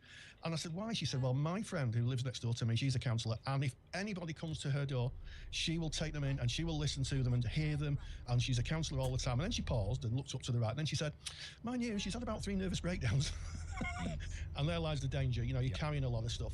So the volume control, and I kind of have my UPR set quite high. You know, one of the things that I've kind of learned as a therapist over the years is not to come to conclusions about people too quickly, because there's always another side of the story. Congruence is set, you know, usually midway, and empathy, it really depends on the situation. And I was driving to work the other day, and I was in the first lane in my small car, doing about 60 miles an hour, and someone really took the front of my car off. They went from the second lane to the first, and he literally, if I hadn't have braked, nearly took the front of my car off. And they got a whole load of congruence. They got 0 empathy, and I have to say that unusually for me, I turned the UPR volume knob right to 0. I might have worded it. I can really relate to that. And I guess you were fully within your own frame of reference as opposed to the frame of reference of the person who may have hit into your car. And that's Yes. maybe a good checking point. Whose frame of reference are you Absolutely. in? Now, in a counselling situation, it's our job to be in the client's frame of reference, but it's not our job to be in somebody else's frame of reference in our everyday life. We've got our own life to live, and we have our own self-concept to live through, I guess. So have a look at whose frame of reference you're in. And again, if you find yourself being kind of tempted in to using those skills when somebody brings maybe a problem that they're having or something that they're struggling with, check yourself, because it isn't a counselling session, so therefore the client is not protected with a contract, with limitations in confidentiality and all that we kind of covered, I guess, in episode 1.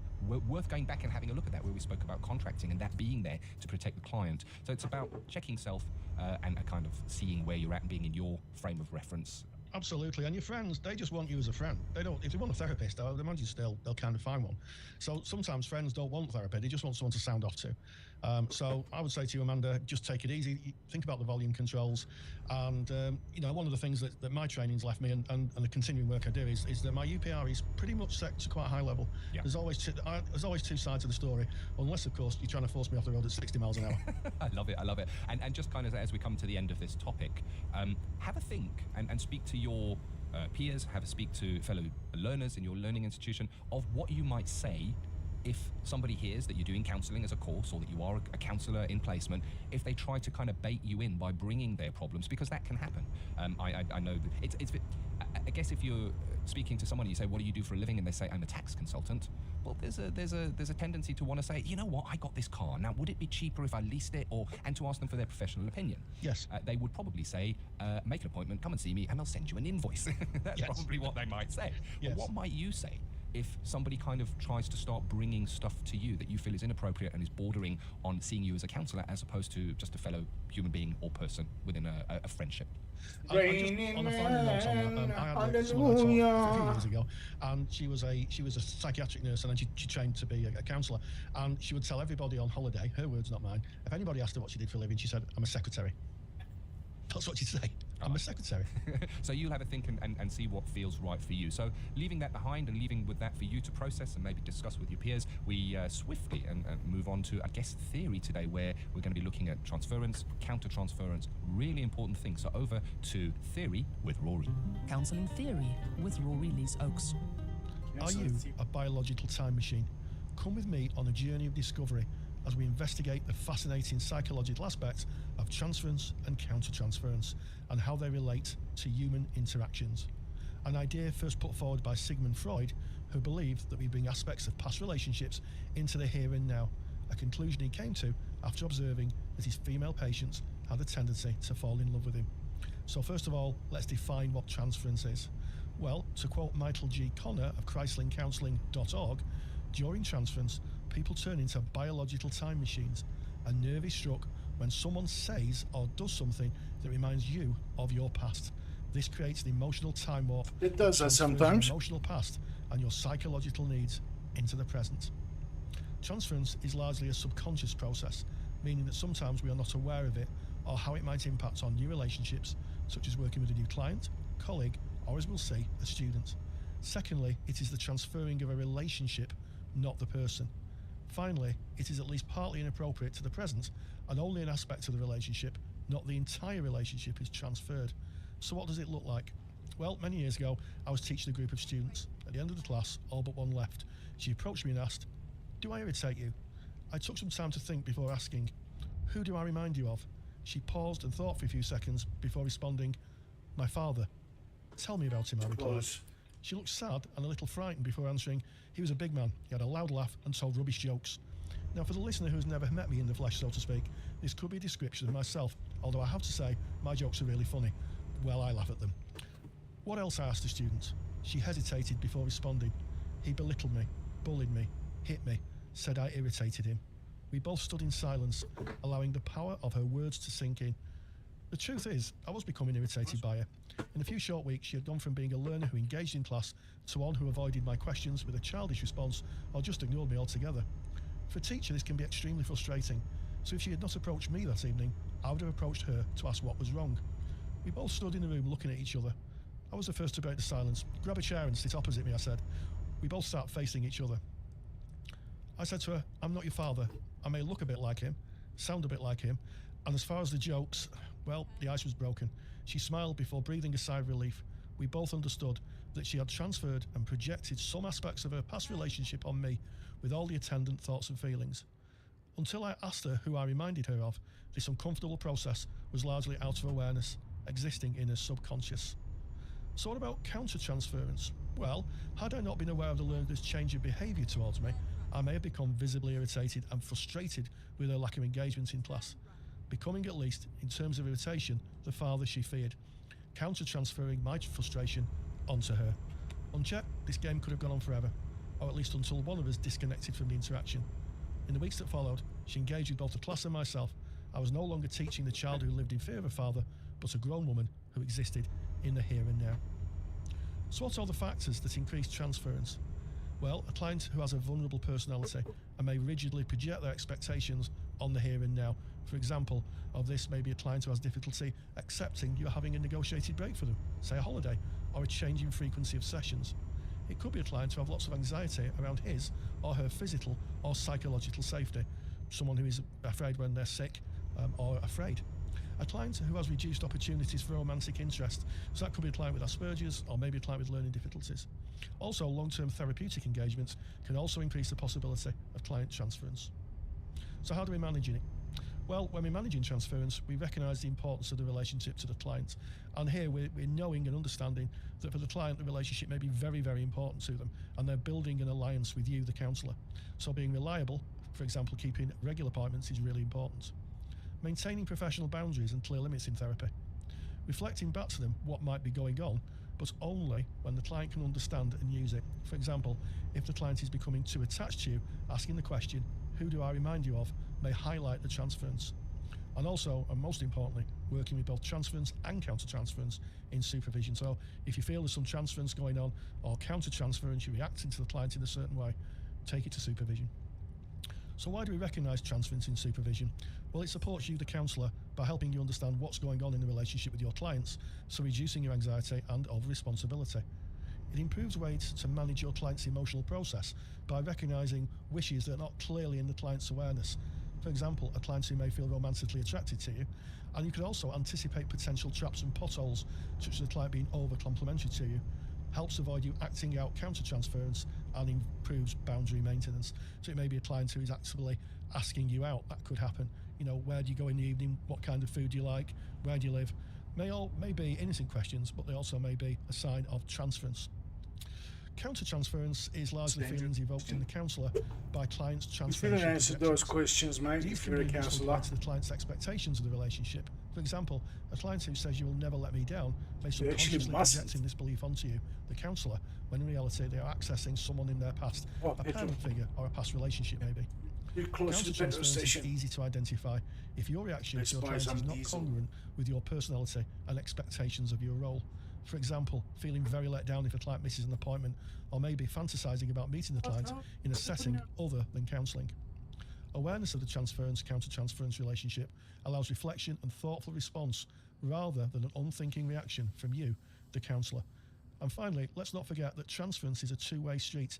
It is very possible that a counsellor may have strong feelings for their client.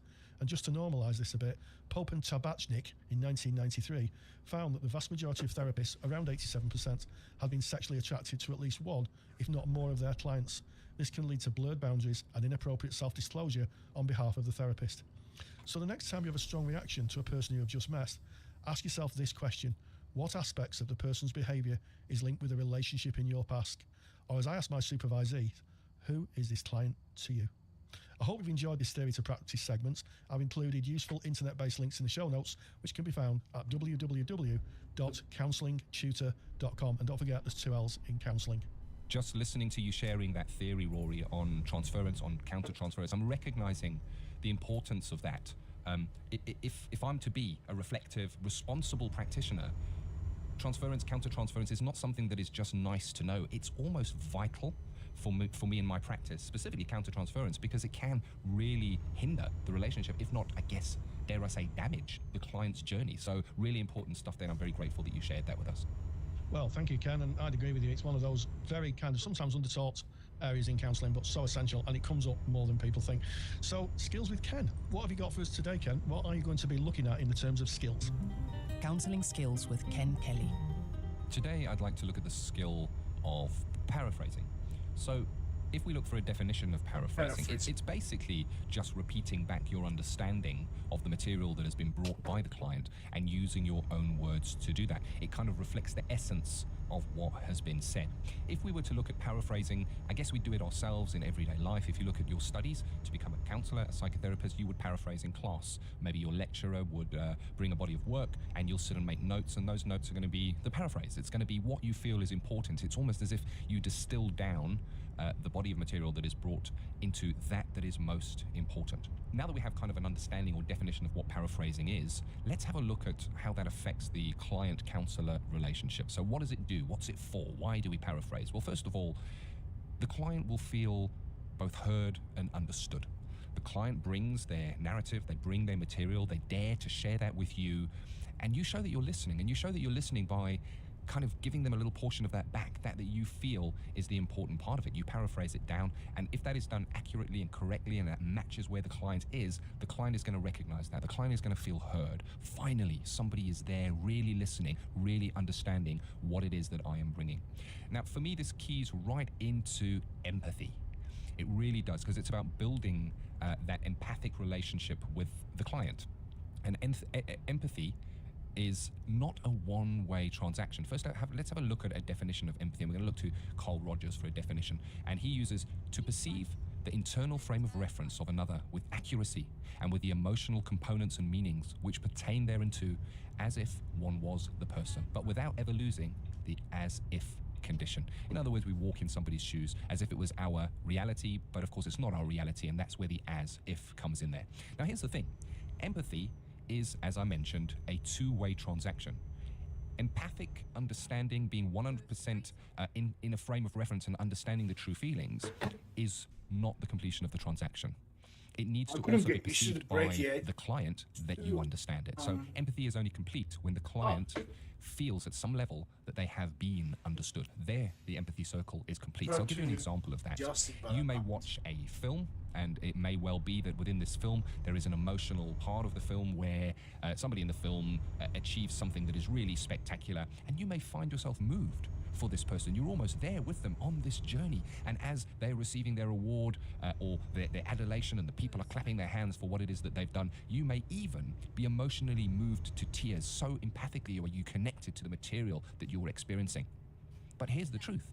The person that played in that film, or the person in that program that you may be watching, will not be able to perceive that. So therefore the empathy is empty, is one way. So empathy is only effective if the person bringing the material, your client, is able to feel that they are being heard, that they are being understood, that they can sense that there is that empathic connection. And using paraphrasing is a way of doing that, a way of letting them know that we see them, that we hear them. Paraphrasing also highlights issues by stating them more concisely. What is that? Well, that is focusing. It invites the client to go and delve deeper into part of that, to focus down. We can also use paraphrasing to check out the accuracy of our perception as a counsellor. So I'm going to give you an example now that we're going to go into where you'll notice that the client brought something.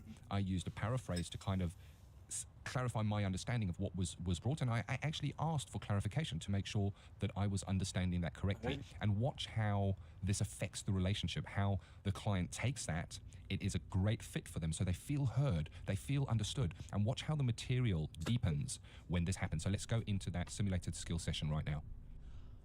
I really have a battle with doing things for the impression that others will have of me, or the approval that I will get from other people for what it is that I do. So much so that I will very often override myself, my family, so that I can gain the acceptance, I guess, of other people, whether that be friends or family or clients, within in a work situation and all that. I will always favor what the action would be that would gain that acceptance, that would not bring up any sort of confrontation or maybe have a conflict situation arise from it. So I guess eager to please, wanting to make sure that all things are well and smooth and that I'm liked and accepted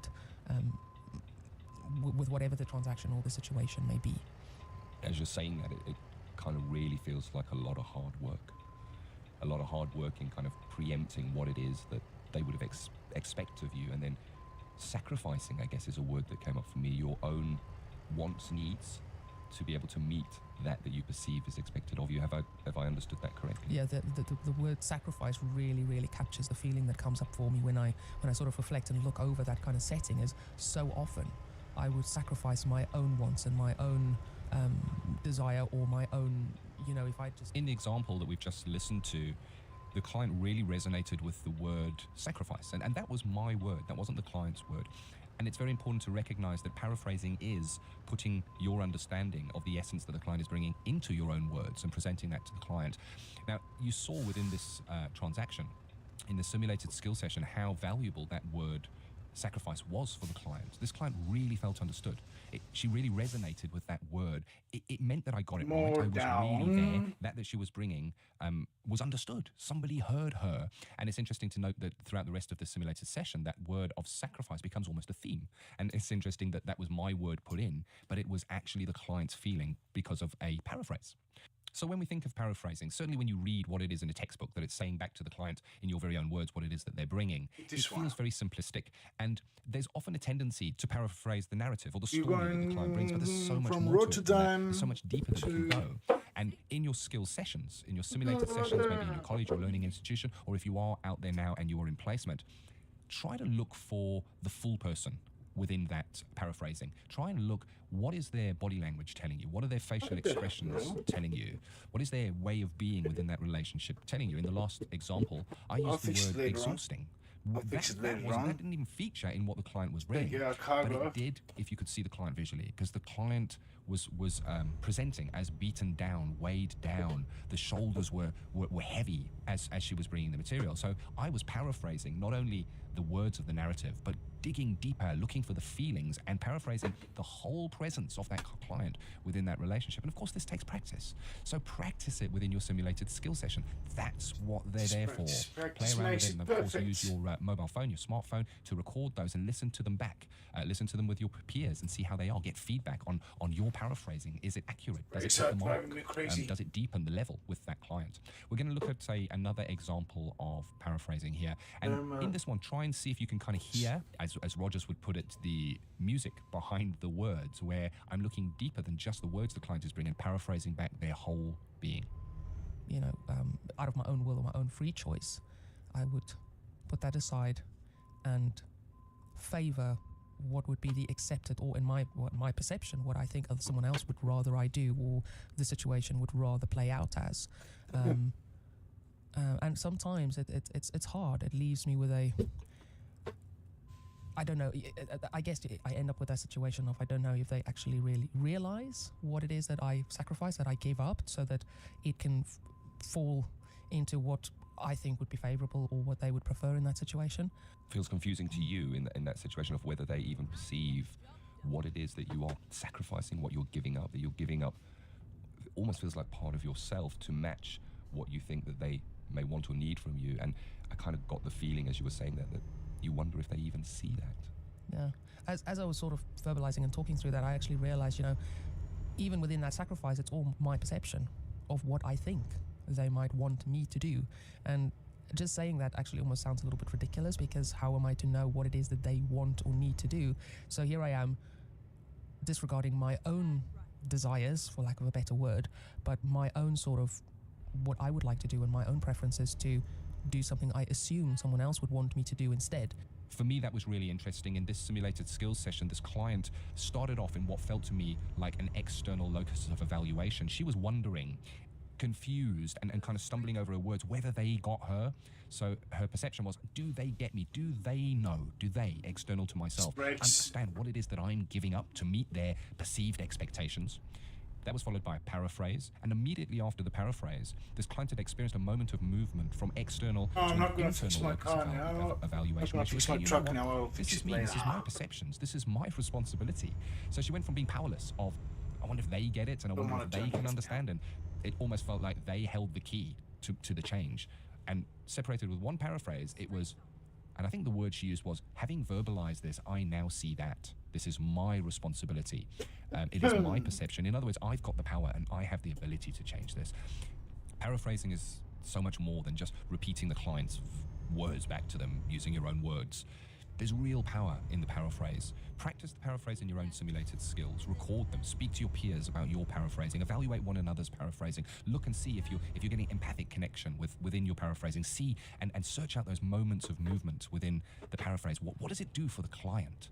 What does it do for you as a counsellor? This is definitely something that should be debated, and hopefully you'll go out with a new passion, a new way of looking at paraphrasing. Well, I like Ken, this about really, really good segment French from you car. there. Really understand the importance of paraphrasing. And I'm sure the people who are listening are going to get a real handle on why paraphrasing, did I say paraphrasing? I think I did. Paraphrasing is so important. And now we're going to move into another segment called Ask Ken and Rory. And we've got a post again from the Facebook feed. So if you want to come and see us on the Facebook, if you've not come and seen our little community, then go to www.counsellingtutor.com. That's 2 L's in counselling. And on the right hand side, you'll see Facebook. And if you hit it, we've got a little closed group with lots of members who are training or interested in counselling, some who are qualified, and we sometimes get people to ask questions, and today we're going to answer one. And today's question is, I'm struggling with the non-judgmental thing, in that I understand that it is so important, but all I seem to be doing is becoming aware of my own judgments and then feeling guilty about them. Yeah. Dear. What's a typical personal journey in this area? How do you come to that acceptance of yourself and then moving beyond to this new point of view? I appreciate this may just be my personal issue, but any insight would be helpful, and I'm on the level 2 cert, by the way. So I think that kind of gives us a clue.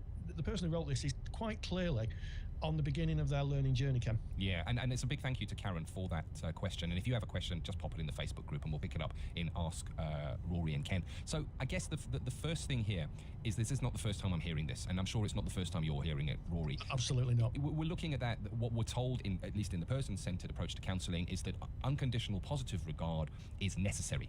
So if it's one of those core conditions which we recognise as necessary and sufficient, it's necessary for it to be there. Yet I think what Karen is saying is, how do you put aside your judgments that you have, and that she's now wrestling with this and feeling an element of guilt with it. And I think that the first thing is to look at what UPR really is. UPR is most certainly not saying that we will agree with anything the client brings, no matter what it is. Absolutely, Ken. So I think that's really, really, really useful. And in my class, I always talk about separating the sin from the sinner. Yeah. So, we see people as human beings, and we have to remember that within the theory, Rogers believed that everybody was born basically good, and that any movement away from that was a distortion of the natural human condition. Now, there's plenty of people who've argued against that through the years, but generally speaking, sometimes people make very, very kind of unwise decisions or unwise actions which can impact on other people. But as therapists, we're interested in them, not really what they've done. So that's the first thing, separating the sin from the sinner. So people may very well tell you about things they've done, and certainly as a practicing therapist, people have told me some things that are really quite unacceptable. Yep. And they've asked me what my view is, and being real and congruent, I've said, well, I certainly wouldn't do that. Yeah. But I'd follow that up by saying, but this is about you. Where are you with that? So it's not about agreeing. That's the first thing, isn't it? It's not about agreeing with everything the client's done and kind of colluding with them. It's about just accepting that people do things that can get them into a lot of trouble, or maybe against our values, which are two different things, because our values are, not always the law. Yeah. So Very much so. So it's about seeing the person, and a way through that is one of the things that was really helpful to me. I came across maybe late in my practice was Terence. He was a playwright of the Greek and the Romans, and he wrote in Latin, but I'm not going to pronounce the Latin because I can't.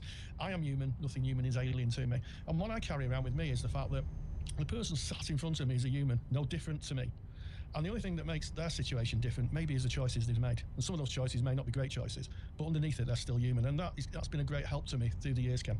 It is. And unconditional positive regard, if you want to read about it, read Rogers's book, A Way of Being. There's a really beautiful description of unconditional positive regard in that book. And I'm not going to go into that. That's a book that if it's not on your shelf, get on Amazon now and buy it and put it on your shelf, because it should be there. It's a really great book. It's a good book. But what we're looking at here is basically self-concept. And if you know the theory of self-concept is that each one of us is a product of growing up, our culture, our beliefs that we came up against as we were growing up, that our primary givers gave us. So we see the world not as the world is, but as we are, based on our belief sets, our culture, and all that makes us up. But if that is true, then surely somebody else who is not us will have their own way that they look at the world, and it'll be their truth based on their upbringing and their culture and what they kind of experienced. Their behaviors will be dictated by that. So we all look at the world differently because we're looking at the world and projecting who we are on it. So if we look to our own self-structure, who we are, and we realize that we see is not necessarily truth, it is only our truth, and that somebody else can hold the truth that may be different to ours, that is their truth, then we don't need to judge them. It is their truth and they are welcome to it. We look to them with unconditional positive regard for what they see and how they see it. It's not our job to change just that. give me a moment. And to put this in, I guess, the My cat is here. look at the pointy end of this, Grab him. is that this is what takes people to war. You will have two warring factors coming together. I'll be back in 2 both of them seconds, because 2 of the minutes, truth whatever that it they is. know to be the unshakable truth. And there's a really it's like a little comic that's got the Crusaders on their horses with the swords, and they're now going into battle. And the one person is saying, my ridiculous lies are much more valid than your ridiculous lies. And they're now going to go and die for this, that they believe as truth. So I've got a video that I made on self-concept, which I will gladly pop into the show notes as well. You can go and have a look at that. It's about 15 minutes, and it really examines self-concept linked into UPR and what unconditional positive regard is. But it's, again, just going full circle to the end of this, it's not about agreeing with everything that somebody brings, because sometimes the things are not, they're not going to fit. Absolutely. And also, I'm I'd say, going to- have a think about your timeline. done. Where did you get your values from? Where did you pick them up from? What influences did you have around you? And maybe this might, for the person who wrote this, this might be a unique opportunity to reassess your value set, to say, what I believe to be absolutely true, is it? One of the wonderful things about counselling training is it's rather like taking the blindfold off. We begin to see that there are many other realities in the world. And sometimes our own, as Ken alluded to, are not the reality. They are a reality. Wow, that is powerful. It's like, if you haven't seen the film The Matrix, go and see it, because it's just cool. You see, that's my reality. I love it. I love sci-fi. And Morpheus sits with two pills. It's a red pill and a blue pill. Yes. And he says to Neo, you can take take the blue pill and you'll wake up tomorrow and things will just be as they were and you won't even remember what happened. But if you take the red pill, you will see things how they really, truly are. And for me, counselling training was that pill. I got to see the world how it was. And I remember how it was actually devastating to me when I realized that I knew as truth started crumbling around me. Yes, so it's going to be, if you continue on your journey, then you'll almost certainly begin to challenge those truths that you know to believe true, and some of them will remain truth. Some of them will be, no, I'm not changing my view on this, and others may be, well, maybe I didn't understand that, maybe I didn't see it from this. And to finish off on the Matrix idea, counselling, you never know how far down the rabbit hole you'll go. Oh, I love it. I do love it. So if you've got a question and you want to ask Rory and Ken, the way to do that is just pop on our Facebook group and go and pop it in there. There's a thread that's called Ask Rory and Ken. We can't obviously get back to everyone, but we will pick one, at least one, every week, and we'll come back to you with our thoughts and feelings on that. And it's, I guess, not the truth. It's just our truth. It's just our debate. So go and speak about this with your peers as well. Which reminds me, when we put this, let's make him sing a bit. Podcast on the Facebook feed, why not have some people feeding back and tell us what they think? I think that'd be useful. 100%. We want to hear what you think of and what else? And the best way to do that is to actually pop on over to iTunes and leave us a review. We love your reviews. Please. Yes, please. We do. And the reason we ask you to do that, it'll take less than 5 minutes of your time. It makes a big difference for us. It makes it feel like it's worthwhile us getting up extra early to meet to do these podcasts. Doing without another tea. And so we would really appreciate your feedback on iTunes. Let us know what you think. And of course, go on to the show notes page. Every episode of the podcast, this is episode number 3. You go over to counsellingtutor.com. It's counselling spelled the British way, so it's double L, as Rory alluded to earlier.com. Go on and go to episode 3 in the podcast tab and go and leave your feedback on the show notes page. Right at the bottom, first of all, you'll get the video we've just spoken about on self-concept. You'll get all the show notes for today's episode, beautifully laid out there that you can kind of go to, refer to it when you're doing your assignments if you wish to. They're all written out there for you, but it's definitely worth visiting the site and leave your comments at the bottom there. We would love to hear from you. Absolutely. Okay, Ken. Well, I guess that's winds up this part of the segment. And that kind of brings us to the end of this episode of the Counselling Tutor podcast. We hope that you've got something from it, and I look forward to being with you again in episode 4. Yeah, looking forward to that. So from us, cheerio. Take care. Thank you for listening to the Counselling Tutor podcast. Find the show notes for this episode on our website at www.counsellingtutor.com. Welcome to the Counselling Tutor podcast, the must-listen-to podcast for students of counselling and psychotherapy. Here are your hosts, Rory Lees Oakes and Ken Kelly. Hello and welcome to the Counselling Tutor podcast Hey there. with me, Rory Lees Oakes. And with me today is my colleague and friend in the counselling world, What a grumpy Mr. Ken Kelly. How you doing, Ken? Oh, not bad. Yourself, Rory? Grumpy Oh, Peanut, very yeah, well, you very, know. very, very well. It's great to be back here, and I'm just. Can I say I'm surprised, Rory? I guess I can. I've got permission Say to it, say. say it. I'm surprised. Can you Very see how good. wide What's I open going my on? eyes? And I'll tell you what I'm surprised at. I'm surprised at how well the podcast has been received. It's Oh, just a big great. thank you to all of you listening out there. The last time I looked, just on iTunes, we had 7 5-star reviews, and for a podcast which is a mere 2 weeks old, I just think that is. It's all thanks to you, our listeners. Thank you very much, and we're glad that you find our ramblings Oh, useful. shit. Indeed, and I'm kind of hoping that people are going to be interested in this week's podcast, Ken, because we've got some really, really interesting stuff. We have, and I know that you're going to be looking at configurations of self, Rory, in theory with Rory, which I'm really looking forward to, because I know that you've got maybe an angle on that people might not expect to hear. So I'm looking forward to that.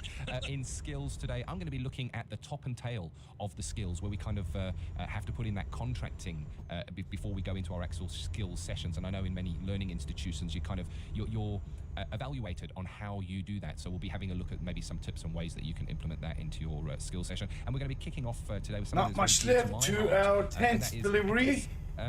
counselling in a diverse world You shout that we 10th live in at the delivery. moment, Rory.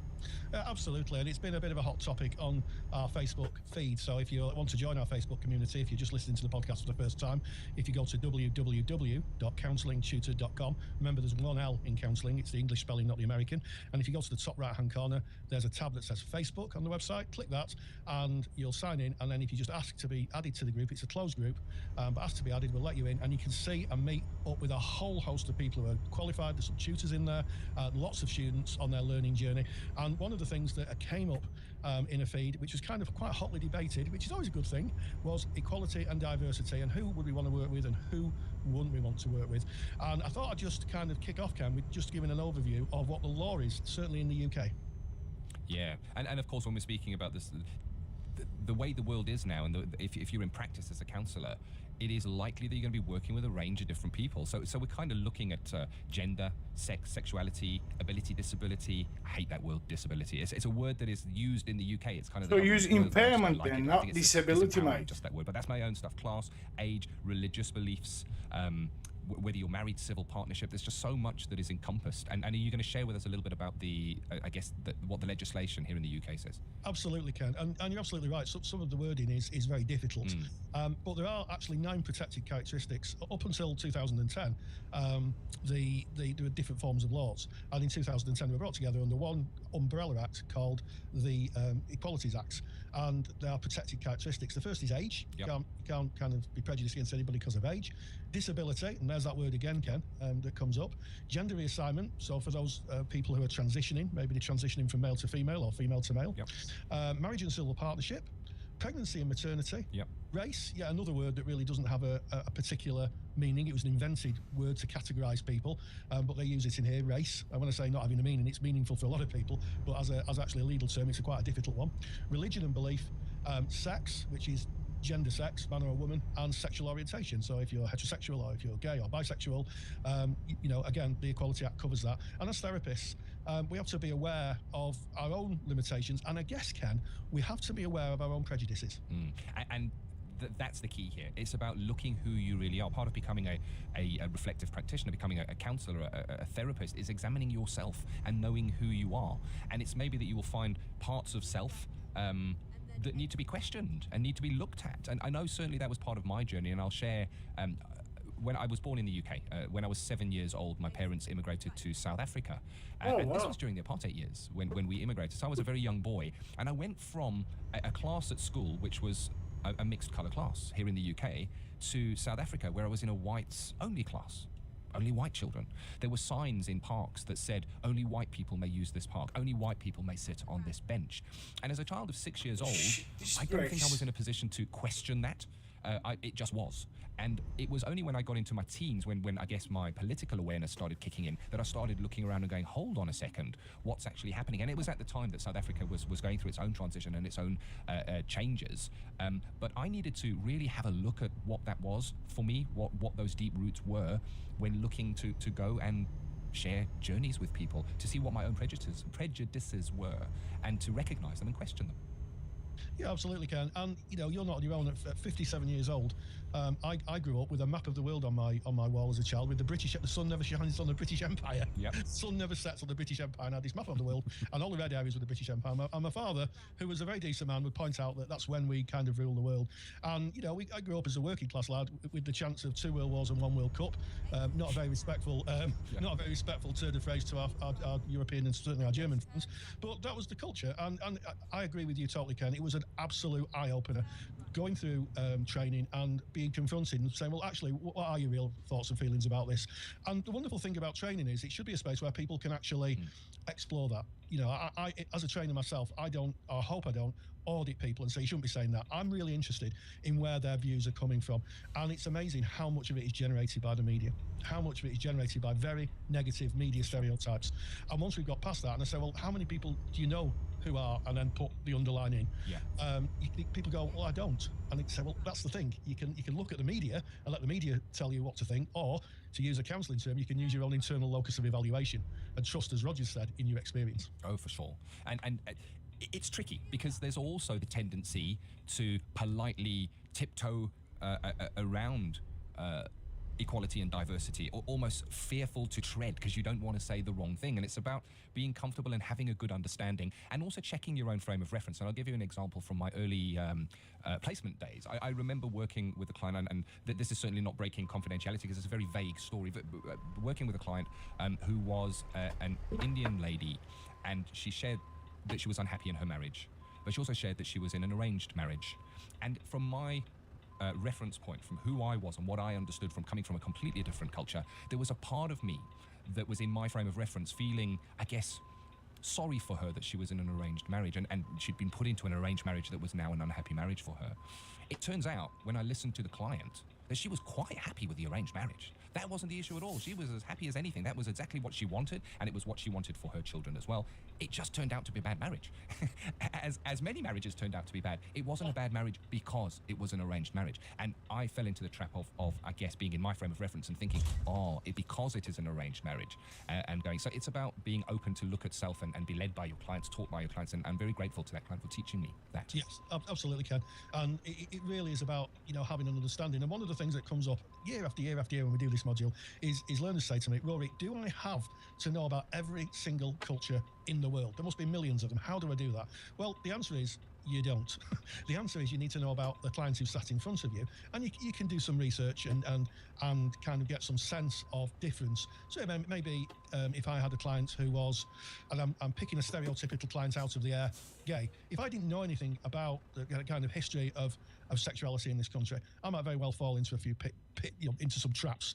And one of the traps, and it comes up again and again and again, and I hear it so often, not in counselling circles, but in general conversations when I'm out and about, well, they will have that problem because they are, underline the difference, because they're disabled, because they're gay, because they're black, because they're Asian, because they're Muslim, because they're Jewish, Christian, name any one of them. And the fact of the matter is that is a massive stereotype. Just to say, well, of course they're going to be depressed. Why wouldn't you be if you were?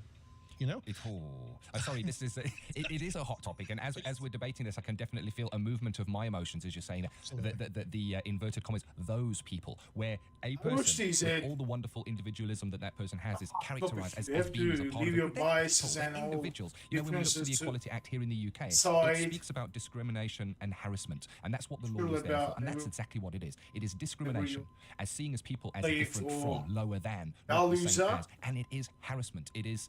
The blood is boiling, Rory. You're going to have to take over now. We're recording this on a Skype thing, and I can see Ken, and he's raving his arms about and getting very animated. Take a deep breath, Ken. Take a deep Yes.